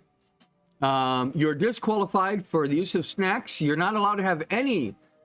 After the end. No, actually, this is one of the faster ones. Yeah, the dire wolves will attack anyone they can reach. If you use the boat as a shield, they should stay towards the middle of the boat because the wolves can reach under and claw anyone at the very front or very end of the overturned vessel. If the PCs have a swimming efficiency, they can swim to the finish once they've gotten past the wolves, which means you're leaving the boat behind. More dangerous method would have been for you to take the boat and use it to capture one of the wolves. Oh, he doesn't deserve that. Yeah, you can hold the boat up on front of them like a shield, top facing the wolf. They walk towards one of the wolves. It will try to attack, and at point you plop the rowboat on top of it, requiring an attack roll, of course. Yeah, mind you, I figured this out fairly easily. I realized, okay, I have to go through there. I have to defend myself. But I've also seen, I've seen, many of the, or at least the very first, Pirates of the Caribbean. Yeah. And that tactic has been used in other movies as well. So yeah. Yeah. It was a technique. This is probably your fastest solve yet. It took me all of 2 minutes. Well, 2 minutes to solve it. It took you longer to get across, but that doesn't matter. That is the recommended way. They, of course, have other possible solutions. Like, I'm going to take the oars and fight the dire wolves. I mean, I kind of thought of tossing because I was planning on using the boat as coverage anyway. But I thought maybe if I toss the oars at each of them, so they've got something to gnaw on, because I don't to distract them while you're going through. Yeah. That sounds good. Yeah. All right. Well, this extra time that we have obviously means we're going to spend a good amount of time on If I Were a Lich Man. If I Were a Lich Man. By the way, I saw a commemoration speech for a particularly famous and influential Jew that I'm a huge fan of. Okay. Meldorx. Yeah. Here we want the unboxing camera or the live camera. Let's go with the unboxing camera, because what we're going to do here... Let's see what we were working with first. Yeah. Oh. We would like to explore... Please ignore the... This is peek behind the curtain. Yeah. No. Disregard... You're the man behind the curtain. Disregard the man behind the curtain. Okay. This is what they're saying. This is what I managed to get. Oh, nice. I made it very pretty. It is very... kudos to Hearth. He is one of the men behind the scenes. The rest of them you can see in front of the screens, but we tend to have professional masks on. Yes. So we've done, and previously we've done unboxings, and we really did not get deep into these unboxings at all. Live. So, let's go with live. I think this is good. Unbox. Let's go with the live. Yeah, let's go with live. 5 minutes. So until we don't always have something, I guarantee you next week we will have something for Call of Cthulhu. Oh yes, yes. So we don't always have something new to unbox. Oh, by the way, Hearth, And when we do let's that, keep that scene up so that I can see what they're seeing. Thank you. we want people And to thank you, PK Dragon. yeah. Pocket Dragon. We want people to see more of these products than just the flash of here's the titles and stuff. So we figured we've been doing too many items at once, and we're going to go back to some of the ones when we have the time. If we have something brand new we want to show people, we're going to show you that first. All right. So this is called If I Were a Lich Man. Yes. Who is it by? It is by Three Jewish Games by Lucian Kahn. Okay. Yes. Now, well, read the back. What does it say about? So it says, "If I were a rich man," which is a reference to "If I Were a Rich Man." It's a song. Right, from Fiddler on the Roof. Yes. I was in Fiddler on the Roof. Oh, you were? Yes. Okay. How was that play? I loved it. Okay. Yeah, I loved being in it. If I Were a Lich Man is a trilogy of funny Jewish role-playing games about creative resistance against authoritarianism. Interesting. The villains in the stories of our oppressors become the heroes in our play. The villains in the stories of our oppressors become the heroes in our play. Interesting. Yeah, I think because it is based on Fiddler on the Roof, at least that first one. It is the role-playing game is being set up as the concept of a play. Okay. So, recommended for fans of What We Do in the Shadows, Russian Doll, and a personal favorite of mine, and Frankenstein. Actually, all three of those I'm a fan of. I've watched them and I recommend them to everybody. Yes. I feel like I'm on a well, maybe crusade is not the proper word, but I'm on a crusade to get as many people who, especially some of the younger generation, to explore some of Mel Brooks's earlier stuff, because oh my god, it is so good. Yeah, his part 2 of The World wasn't as good as the part 1. I don't consider History that of the World. Yeah, I can see that. Yeah. I feel like History of the World Part 2 was Spaceballs. All right, so what do we got here? Okay, so we have a booklet, and we have some cards, and we also have some dreidels. So let's pull out a dreidel and get a look at what those are. Yep. So a dreidel is it's a randomization agent, as we Randomizing device. randomizing device, as we say in RPG research. It's one of the it's kind of like 9 things that are required to make a role-playing game. yes. So it has 4 sides, and you spin it. What? Let's see here. Let's get this on camera. And spin that, and eventually it will land on a side. And this side was Shin. So it's going to be 1 through 4. Yeah, 1 through 4. basically. It's basically a 4-sided dice. We'll have to look at the books and see what Shin means. I'm fairly certain it's going to depend on which game we're playing. Right. Although now that I'm thinking about this, I think this would be a less painful option for your D4s. Well, for stepping on them, yeah. Yes, yes. And, depending on the game you're playing, whether or not you want to use those. And I'm talking about outside of the particular game you're holding. Yes. There's nothing to say you can't use a dreidel. Because as far as I know, they are a gambling device, not a holy device. Well, get into different cultures. All right. Some cultures would see that as a religious or holy device, and some people know a dice game when they see one. Right. Yeah.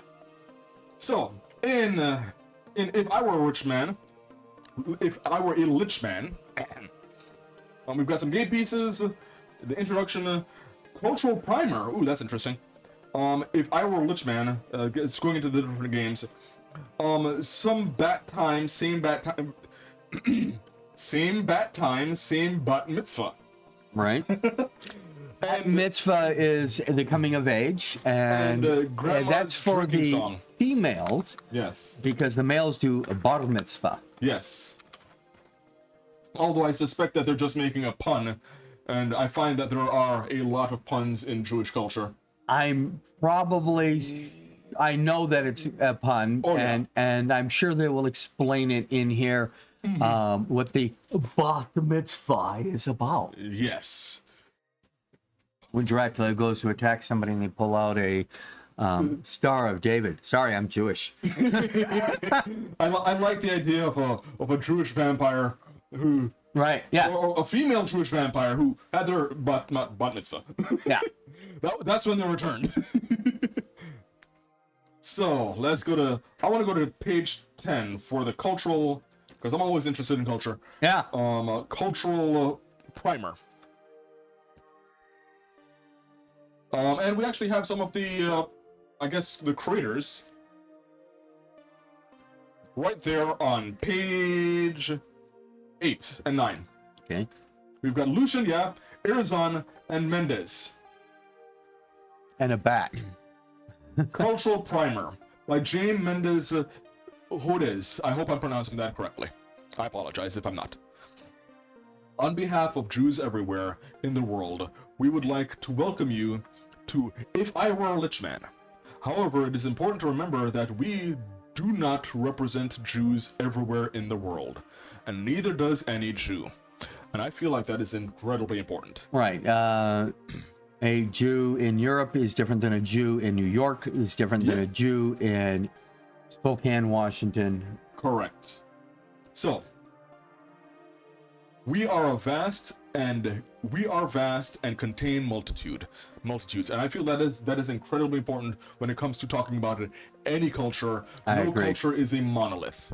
You have nuance in every culture.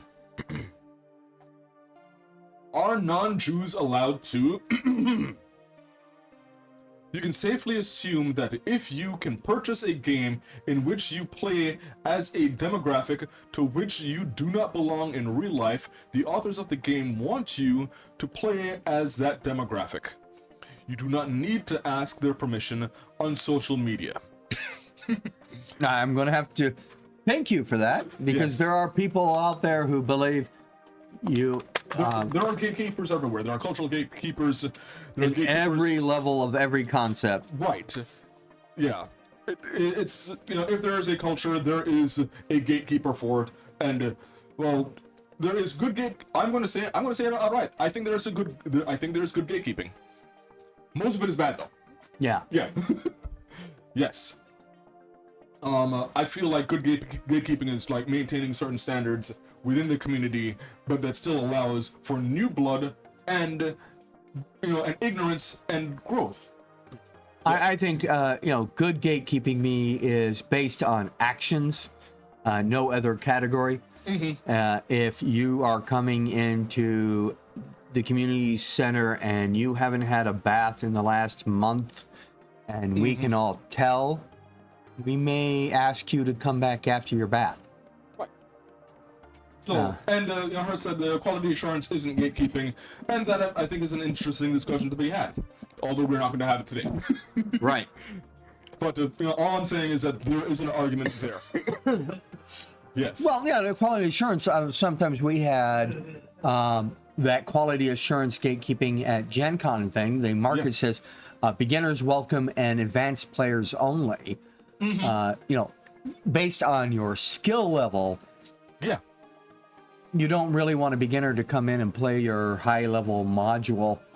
Right. If I'm running a high level game that requires intricate knowledge of a system, I may have the patience to teach someone new, but I don't want to do it at that time. Right. No. So, anyways, back to Yes.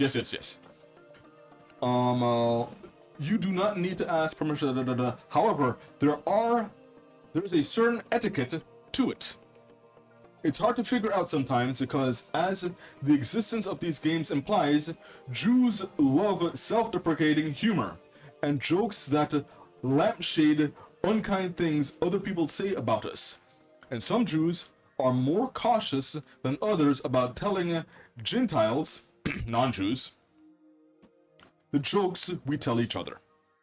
And yeah, that's, in jokes versus out jokes. Yeah. There are certain jokes that, as a Jamaican, I am privy to that I just understand that not many people are going to understand unless you're kind of steeped in Jamaican culture, and probably more steeped than I am because I'm a bit divorced from it. But Right. as a part of that culture, I know I'm not as steeped in Jamaican culture as other Jamaicans are. But a non-Jamaican can't tell me that. Yeah. Right. And there's also that interesting concept of this joke is for us. You can't participate. Right. And that some of those are open secrets. Yeah. There's one that I can think of that I think is pretty prominent, but I'm going to completely avoid what it is because even I feel Approaching this, yeah. inferencing it could be problematic. Yes. So yeah, we are aware of that. Yeah, there are in-group and out-groups for cultures. Yeah, sometimes you're going to be stuck in the waiting room and you're going to be limited in what part of the culture you can participate in unless you're a part of that culture. I'm sorry.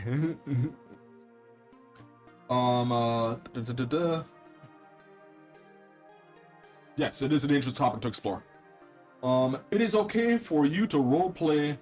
It's okay for you to roleplay, discuss, and laugh about Jewish things, which are A, part of the Jewish experience, and B, also present in non-Jewish experience. Overbearing parents, children who won't listen, conflicts between family responsibility and personal goals, stressful holiday gatherings. However, non-Jews should stay away from topics of large-scale historical drama like pogroms, hate crime epidemics, and of course, Stalin, Hitler, and the Holocaust. Also, avoid affecting Jewish associated accents unless they're your accent in real life, or making a big deal about money when the game hasn't specifically suggested that you do so. And this is them basically talking about that there are stereotypes and some of them are negative. And I feel like if you're not aware of it, then either you're just a bit obtuse, or someone really needs to like guide you through this isn't okay. So and you've seen this with me where someone will try to make a Jamaican accent and I'll just tell them no, because one, it doesn't sound Jamaican, and I feel like when a lot of people do Jamaican accents, they're playing into certain stereotypes where it's a bit demeaning, because I feel a lot of Jamaican stereotypes is that and I know that your experience with Jamaican culture is that a lot of them are very, very hardworking, and I feel like that's just immigrant culture. But as someone who comes from that culture, looking outward and seeing how certain people see Jamaicans, most people don't see that. I feel most people think, oh, lazy, and they're always on the beach, and they're perpetually smoking cannabis. And if I talk, I know that I don't look like the stereotypical Jamaican, but I know that also that Jamaica is... Reggae is not the entirety of Jamaica. Right. Reggae is not the entirety of Jamaica, and Jamaica is a massive melting pot. There are East Indians in Jamaica. Yep. There are Chinese in Jamaica. There are Irish in Jamaica, and in fact, my personal heritage is I'm 1/8 Irish, I'm 1/8 Chinese. Both of those parentages were in Jamaica. So, one of the Jamaican jokes that I know of is that nearly any male Asian, or anyone of Asian persuasion in Jamaica tends to be called Mr. Chin. Yeah, but as a Jamaican, I'm familiar with that terminology. I'm not expecting that, and I don't want to hear that from someone who isn't Jamaican. Because, no, that's stealing as opposed to appreciating the culture. Well, yeah, I do have... it comes from a misunderstanding. Yeah, some questions. For example, when we do role-playing games, we want to have people talk in a voice that differentiates their character from their actual person. Correct. So that you know that... I'm trying to think of a safe accent. My Russian person here is doing the talking and not Although that sounds like more Bond than Russian, but yeah. Yeah, like I said, trying not to step on toes, but toes are huge things. I mean, how it's like the entire road is paved in toes. And I feel like, how should I put this? I understand that it can be sensitive. And all I want is for the people who are doing that to understand that it can be sensitive. I'm not saying don't do it, but if you're around me and you're trying to do a Jamaican accent, I will try and coach you. But I also know when someone who isn't really taking it seriously, and when they realize, like, I'm Jamaican. Right. Whether I like it or not, I'm Jamaican. You know, like I said, there are times where people are going to need to do an accent. Now, Yes. you can change your voice in your cadence without doing an accent. You can change your pitch without doing an accent. Doing a different voice doesn't require you do an accent. But if you're going to do an accent, try to make it as realistic as possible without playing on, forgive me right now, Yeah. yo man. Yeah, man. Yeah, yo man, you're going to catch you some more. You don't want to be leaning into the stereotypes. Right. You want to be leaning into, they speak this way because it reflects the language, Right. not the character. Right. Sometimes, if you're an actor, you will play roles that you weren't born into. Yes. There are times, though, where, we're getting really heated now, where we want people to play that role who actually fit that person. Yeah. Again, trying to find an ancient Roman nowadays, It's difficult. or a actual samurai who lived that culture, is a little challenging. Yeah, and I feel like the discussion about representation, especially in media, is nuanced. And I feel like not enough people understand that it is nuanced. Some of it is egregious. Right. You played World of Warcraft. Yes, I have. How offensive are trolls? Okay. I'm going to say that I feel like the trolls I would give a C plus. It's not the best. It's certainly not the most offensive I've seen. And I feel like they're trying, but I feel like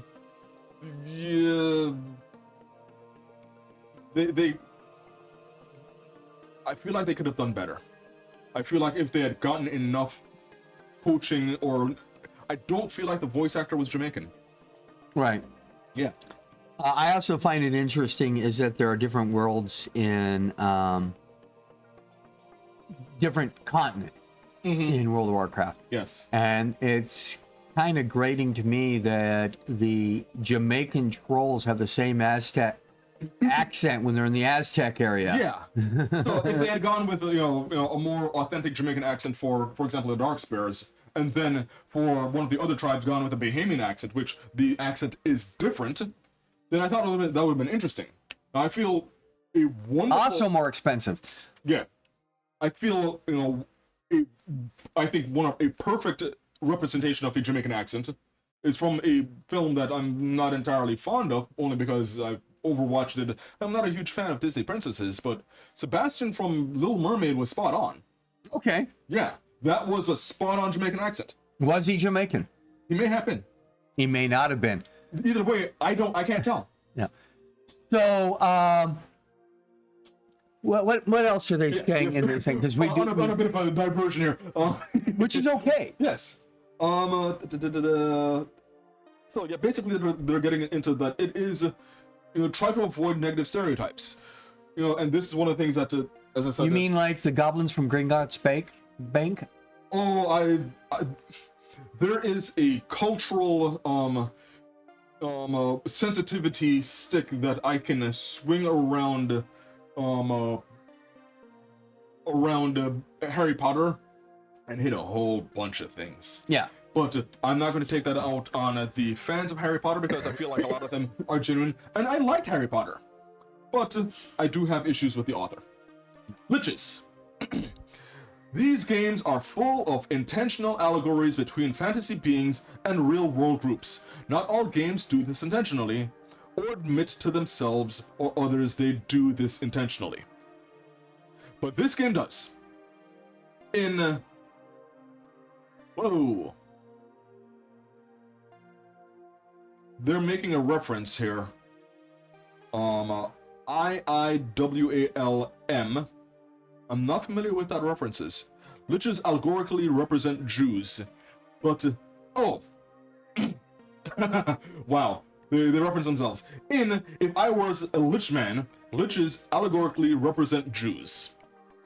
But it's up to you whether Judaism actually exists in your fictional setting. Right.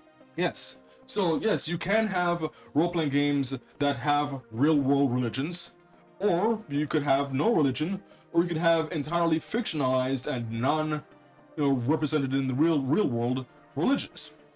Yeah. And there are plenty of role-playing games that do that. And some of them do both. Yeah. It's very interesting to see, like on Babylon 5, where they mix the Earth real-world religions Yes. with the alien religions. Mm-hmm. And there's even some great episodes where pick a religion that represents Earth, and he can't, so he grabs representatives from as many religions as he could. Mm-hmm. So, what is a mitzvah? A B-N-E-T mitzvah, gender neutral. Bar mitzvah, masculine, and bat mitzvah, feminine, is a Jewish social and religious coming-of-age ritual which occurs around when a young Jew turns 13. It requires extensive, often tedious classes with a rabbi in preparation, culminating in a ceremony at the temple or synagogue where the celebrant declaims a Hebrew passage from the Torah and then delivers a speech about its meaning. Their friends and family, Jewish and Gentile alike, attend the ceremony, sometimes bringing gifts or making donations to a charity at the kid's choice. The kids' parents usually throw a big party afterwards with music, dancing, mixed or otherwise, depending on the denomination. Games, food, booze for adults, and much awkward teenage flirting. If the family is wealthy, the B'net Mitzvah can be an extravagant affair resembling a wedding, but the one in this game is far more modest. What's the party like, though? The most important thing about keeping the most important thing to keep in mind is that the bat mitzvah party is thrown by adults for children, and the party atmosphere, the party atmosphere is one about which both children and adults are present, although it's ostensibly about the teenagers. Adults might compliment the celebrant on how good their Hebrew pronunciation or their Darash homily were. I'm hoping I'm pronouncing that correctly, regardless of the actual quality of the foregoing. If you've been to a B'net Mitzvah in real life, you might bring in a few details from your real-life experience or from similar teenage parties and coming-of-age customs. And I do love that we did a show about coming-of-age stuff, because I love this stuff. Right, and and another example that some people might, the Quinceañera, yeah, the coming-of-age, which seems to be only for females. They don't seem to have an equivalent for males in the I Hispanic don't know enough culture. about Hispanic culture to be able to. I'm say Cuban and other- I should know, but I don't know everything. Yeah. I don't know everything about my Norwegian, Spanish, French, Welsh, Cuban. It's just, going too long. Anyways. Yes. Coming of age customs. However, let's avoid discussing money, expense, or comparing how lavish this bat mitzvah is to the Cohen bat B'net mitzvah. I'm butchering this. I'm so sorry. Those subjects absolutely come up at real ones, but it's easy to trip and fall into Jewish money stereotypes that way. Yeah, so don't just avoid the pothole, maybe avoid the road that the pothole is on. Right. Yeah. Another topic that is not likely to come up is G/D, God. It's not offensive to talk about G/D or religion at the bat mitzvah, but at this point in the weekend, there's been too much religion already that everyone is tired of thinking about it, G/D included. Oh wow, there's. What about orcs? Oh no. I love this. Please see the orc appendix on page 36. Page, I gotta see this. Page 36. Actually have something. Liches and orcs. What about orcs? The orc appendix. Jewish art about the Jewish art should be anti-racist. In earlier drafts of the game, if I were a lich man, I attempted to include an anti-racist allegory about orcs. However, during a late round of sensitivity reviews for the presentation collection, T.K. Johnson noticed a second possible interpretation of the narrative, the opposite, a racist allegory about orcs. This is why you do sensitivity reviews. Absolutely. We agreed that it would be too difficult to make this anti-racist message unambiguous in such a short game. In the first place, my orcish idea came partially from the historical writings of my friend James Mendez Hodes, a Jew of color and cultural consultant on this project. However, T.K. Johnson pointed out correctly that many players wouldn't get around to this reading Mendez's disc orcs on the topic. Since I'm not Asian, black, or indigenous, the anti-racist orc metaphor wasn't quite landing reliably coming from me as the voice of the game, especially because the final game's audience had turned out much larger and less politically predictable than just the indie game design weirdos who had played the prototype. So I edited the orc allegory out. However, I stand by the spirit of my initial critique of racism within Jewish communities. If the Jewish tradition of extended textual commentary in the Jewish tradition of extended textual commentary, here are Mendez's thoughts on orcs in the game before I edited them out. And he has an entire thing of Lich and Orcs by James Mendez Hodes. Although I don't feel we necessarily need to read that. I feel like there's There's a reason for you to buy this book so you can read this for yourself. Yes, absolutely. And I feel like just the cultural primer, I appreciate what's being said here. I appreciate this. Not seeing one culture tackle some of the complexities of their own culture from seeing not just how others see their culture, but how they see their own culture. Yeah. And how it is messy. It is messy, and that is one of the things that I love about cultures. I mean, I understand that some people they just want their villains, and that's fine. You don't have to have complex, nuanced stories all the time. Sometimes Joe went up a hill, and Jack came tumbling after. It doesn't have to always be that complicated. But sometimes I feel there are stories where you can deal with genuine evil, and then there is the unintentional evil of misunderstanding. You can have cultures who feel like they have their own motivations and their own priorities, and they come in conflict with other cultures that have their own priorities. And I feel like that is interesting storytelling. Yeah, it's like the villains, are they as simple as the Riddler or the Joker? I mean the Joker. Or Krampus. Well, we could say that the villains are as simple as the Condiment King. because I'm not going to say that the Joker is a simple. The Joker is not simple. It's as simple or complex as the writer allows. Right. For all of them. Yeah. Kite Man was a one joke wonder that has his own show now. Yes, and I love Kite Man. I love Kite Man. But I also understand, like, there's implications in Kite Man. I also love the concept of Condiment King. As much as I love the concept of Condiment King, because what is Condiment King? He's a Batman villain who hits people with condiments. Yeah, big jug of ketchup and mustard and little hoses going. Yes, he is supposed to be a joke. And I feel like if I like my stories broad in complexity. I like the shallow, like, that's dumb and stupid, and I still enjoy it. And I love the deep, meaningful, like, I need to go home and have a glass of wine and think about what I just read. And you want from complexity to simplicity, Batman 66 to Gotham by Gaslight. Yes. Yeah. I mean, there's a whole range.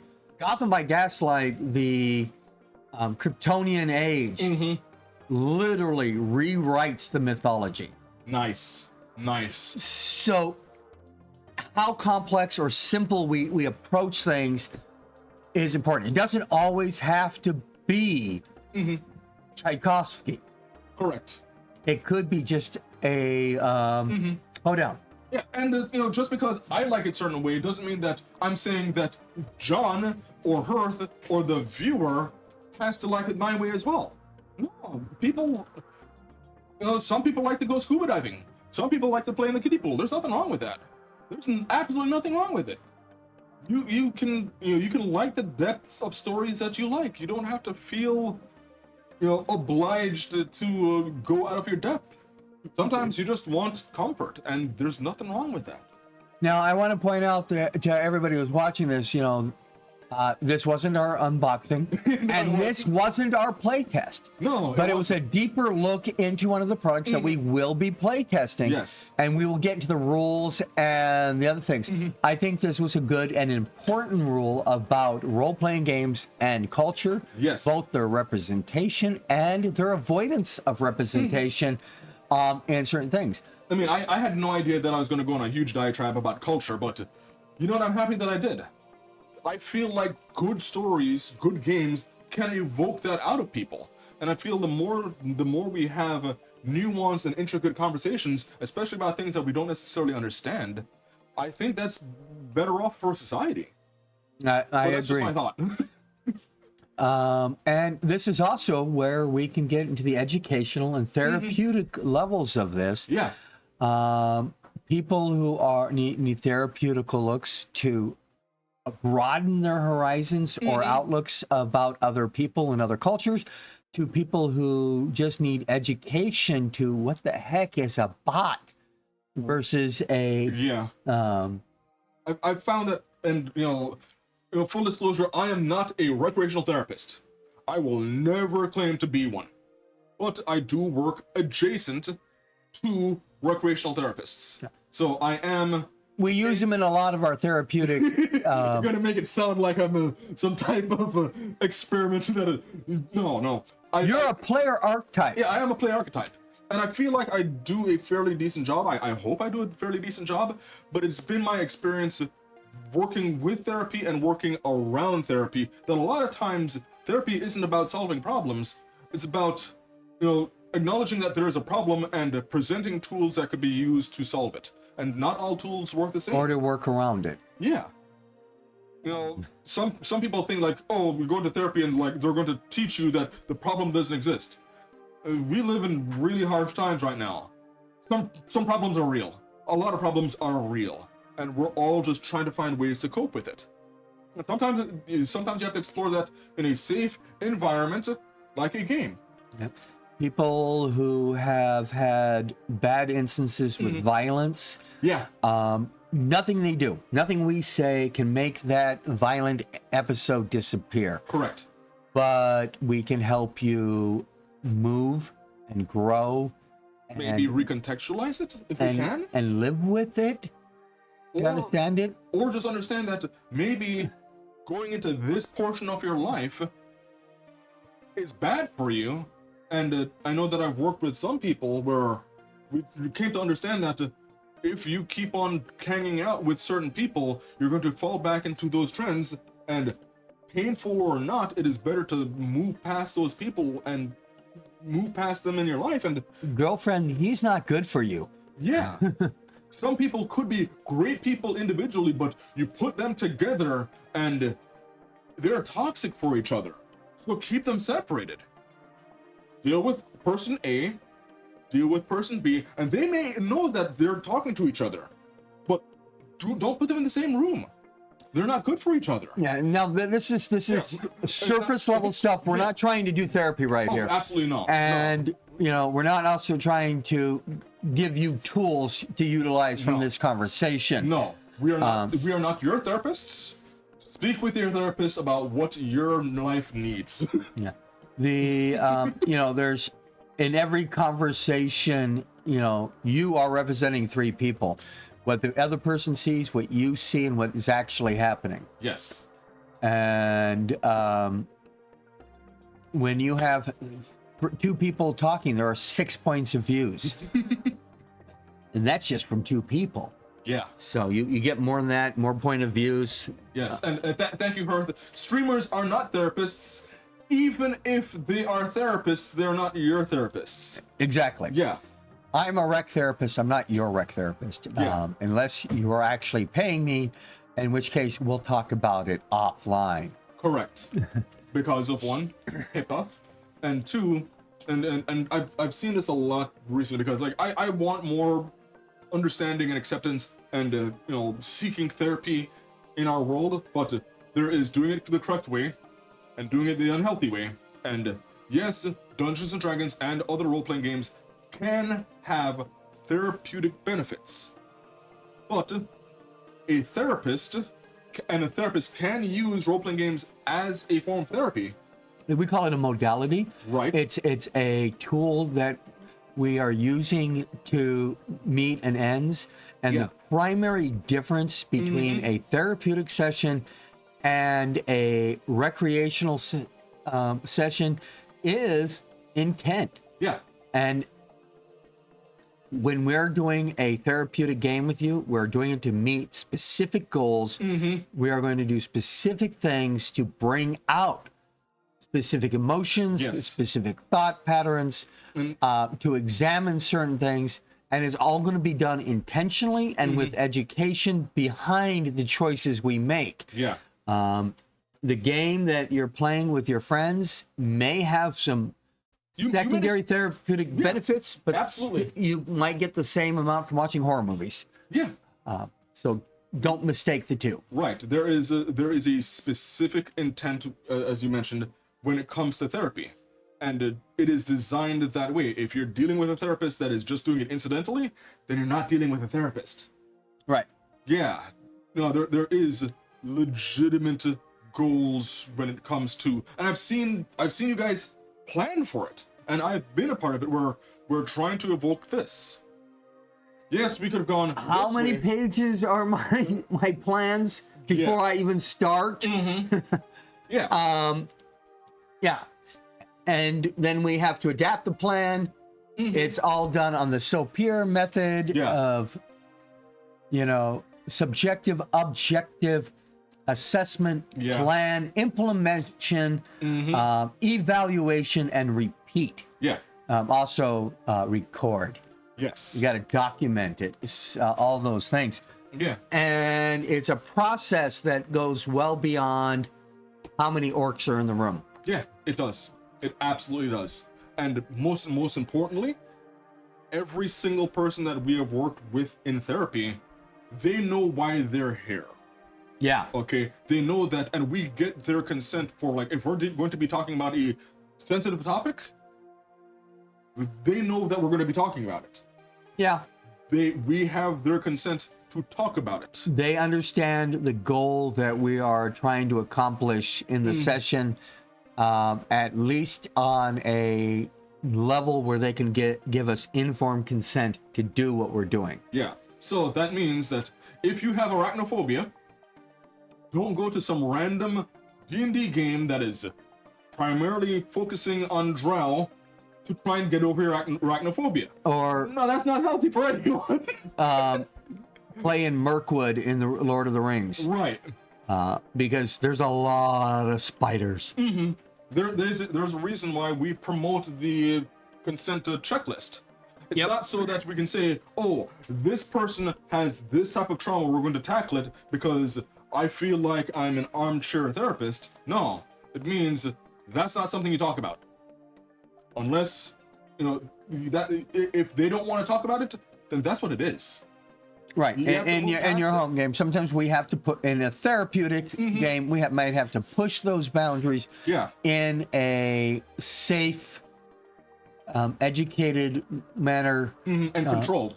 Yeah, so we're not harming people and we're not experimenting on people. No, we're not. RPG research does do experimentations, but those are even more Oh, yes. observed than things. We have to get special licensing to work with humans. Yeah, if you want to know how bad it could possibly go, just look up the Stanford experiment. That was horrible. Yeah. Yeah. So, that was a bit of... We went from if I were a rich man, Yeah. Right. all the way into, consent and gaming and therapy. Well, it's all tied together in what It we're is. doing It and what absolutely people is. are doing at the table. And people need to understand there are people who do these LARPs. Oh, geez, LARPs can be so dangerous. Right. And sometimes they need professionals there. Yeah. Depending on how in-depth and realistic they want to make it. Because while a computer game gives you that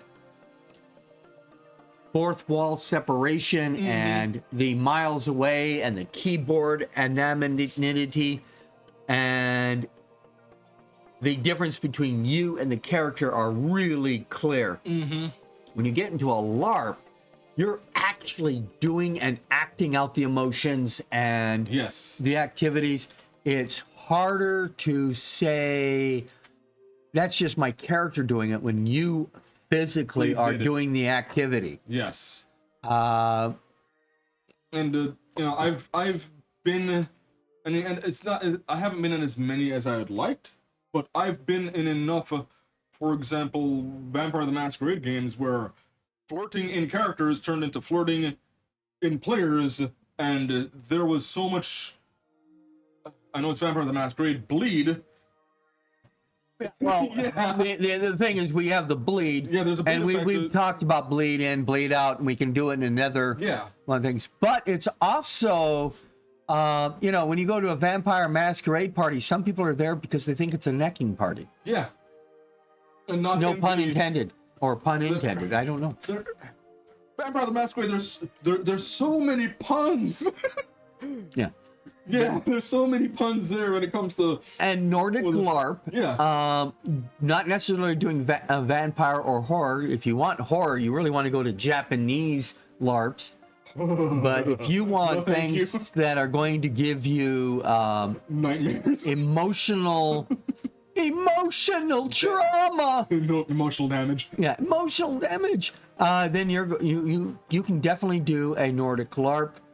Depending on the ones, there are some that are going to be Tolkien-esque and the Romans versus the goblins, but others are going to be unpacking some very heavy material Yes. emotionally, socially, and you need to know what you're getting into. Absolutely. Absolutely. I mean, going past Vampire the Masquerade, but going to another World of Darkness thing, we could, if we're doing Werewolf the Apocalypse, it could be deep, meaningful, political intrigue with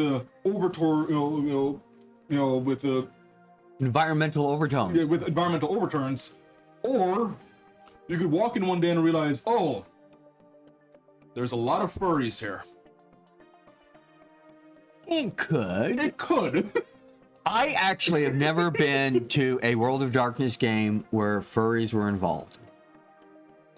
Not saying they don't exist. All I'm saying is I'm not going to say that they don't exist either. Especially some of the ones that, maybe there's a Werewolf of the Apocalypse game that shows up at a major convention. There's furries at conventions. Maybe some of them really like Werewolf. Maybe. Maybe. Or they like other games. Yes. So we are going to next week. Next week, talk about talking. We're going to talk about talking. We're going to talk about the social ramification or the social pillar of role-playing games. Yes. And a bit of what we've talked about right now is part of that. Yeah. Dealing with cultures and things like that. But it's also going to be dealing with how to get your players to talk as opposed to just, I hit the monster. The camping that you do when you're exploring are great places to have, your downtime. How do you use your downtime for role playing? And the amount of times, for example, in just a preview of that, is when a player understands some of the ways that you can manipulate language, they can turn you want to convince this one person to not invoke violence upon you. That's a DC 25 check. What if I word it this way? Okay, that's a DC 10 now. Right. Yeah. And also, things like everybody has certain responses. The response to danger is the multiple Fs. We have fight, flight, fawn, freeze. Yep. And I think they had a new one. Fight, flight, fawn, freeze. I feel like some people would go fund, where like just throwing money at them. That's funny. But the responses. So you could do one thing trying to evoke a specific response. Yeah. And not be aware that this person or this culture is going to respond in a different manner. Yes. There are some episodes on shows where they show people like they won't respect you unless you are being aggressive towards them. Right. I appreciate some of the characters where if you try to do a persuasion check, you're like, you sniveling worm? No. They want, and if you do intimidation, it's like, oh, that I respect. Yeah. The higher, they're not going to get scared. They're going to be impressed that you had the cojones to do it. Yeah. Yeah, so we'll talk about the socialization and role playing, and maybe talk a little bit more about voices and why they're important. And I'm going to be bringing up the motivation as to why certain people want that. Yeah. Oh yeah. Well, there's a lot of good reasons to get into socialization and to be a different person. Yeah. The last thing I want to tell you about is that while I don't know what our Just Talking is going to be, but we will be looking at Call of Cthulhu props or tools for our unboxing next week. Should I bring in one of my props? If you want to bring in a prop, go ahead. Okay. So we will see you next week in every Monday. Every Monday at 6 p.m. Pacific time. And more information, rpgresearch.com. You know we're out there. Well, thank you for spending time with us. And hopefully the conversation was entertaining. Dream well. Have a good night.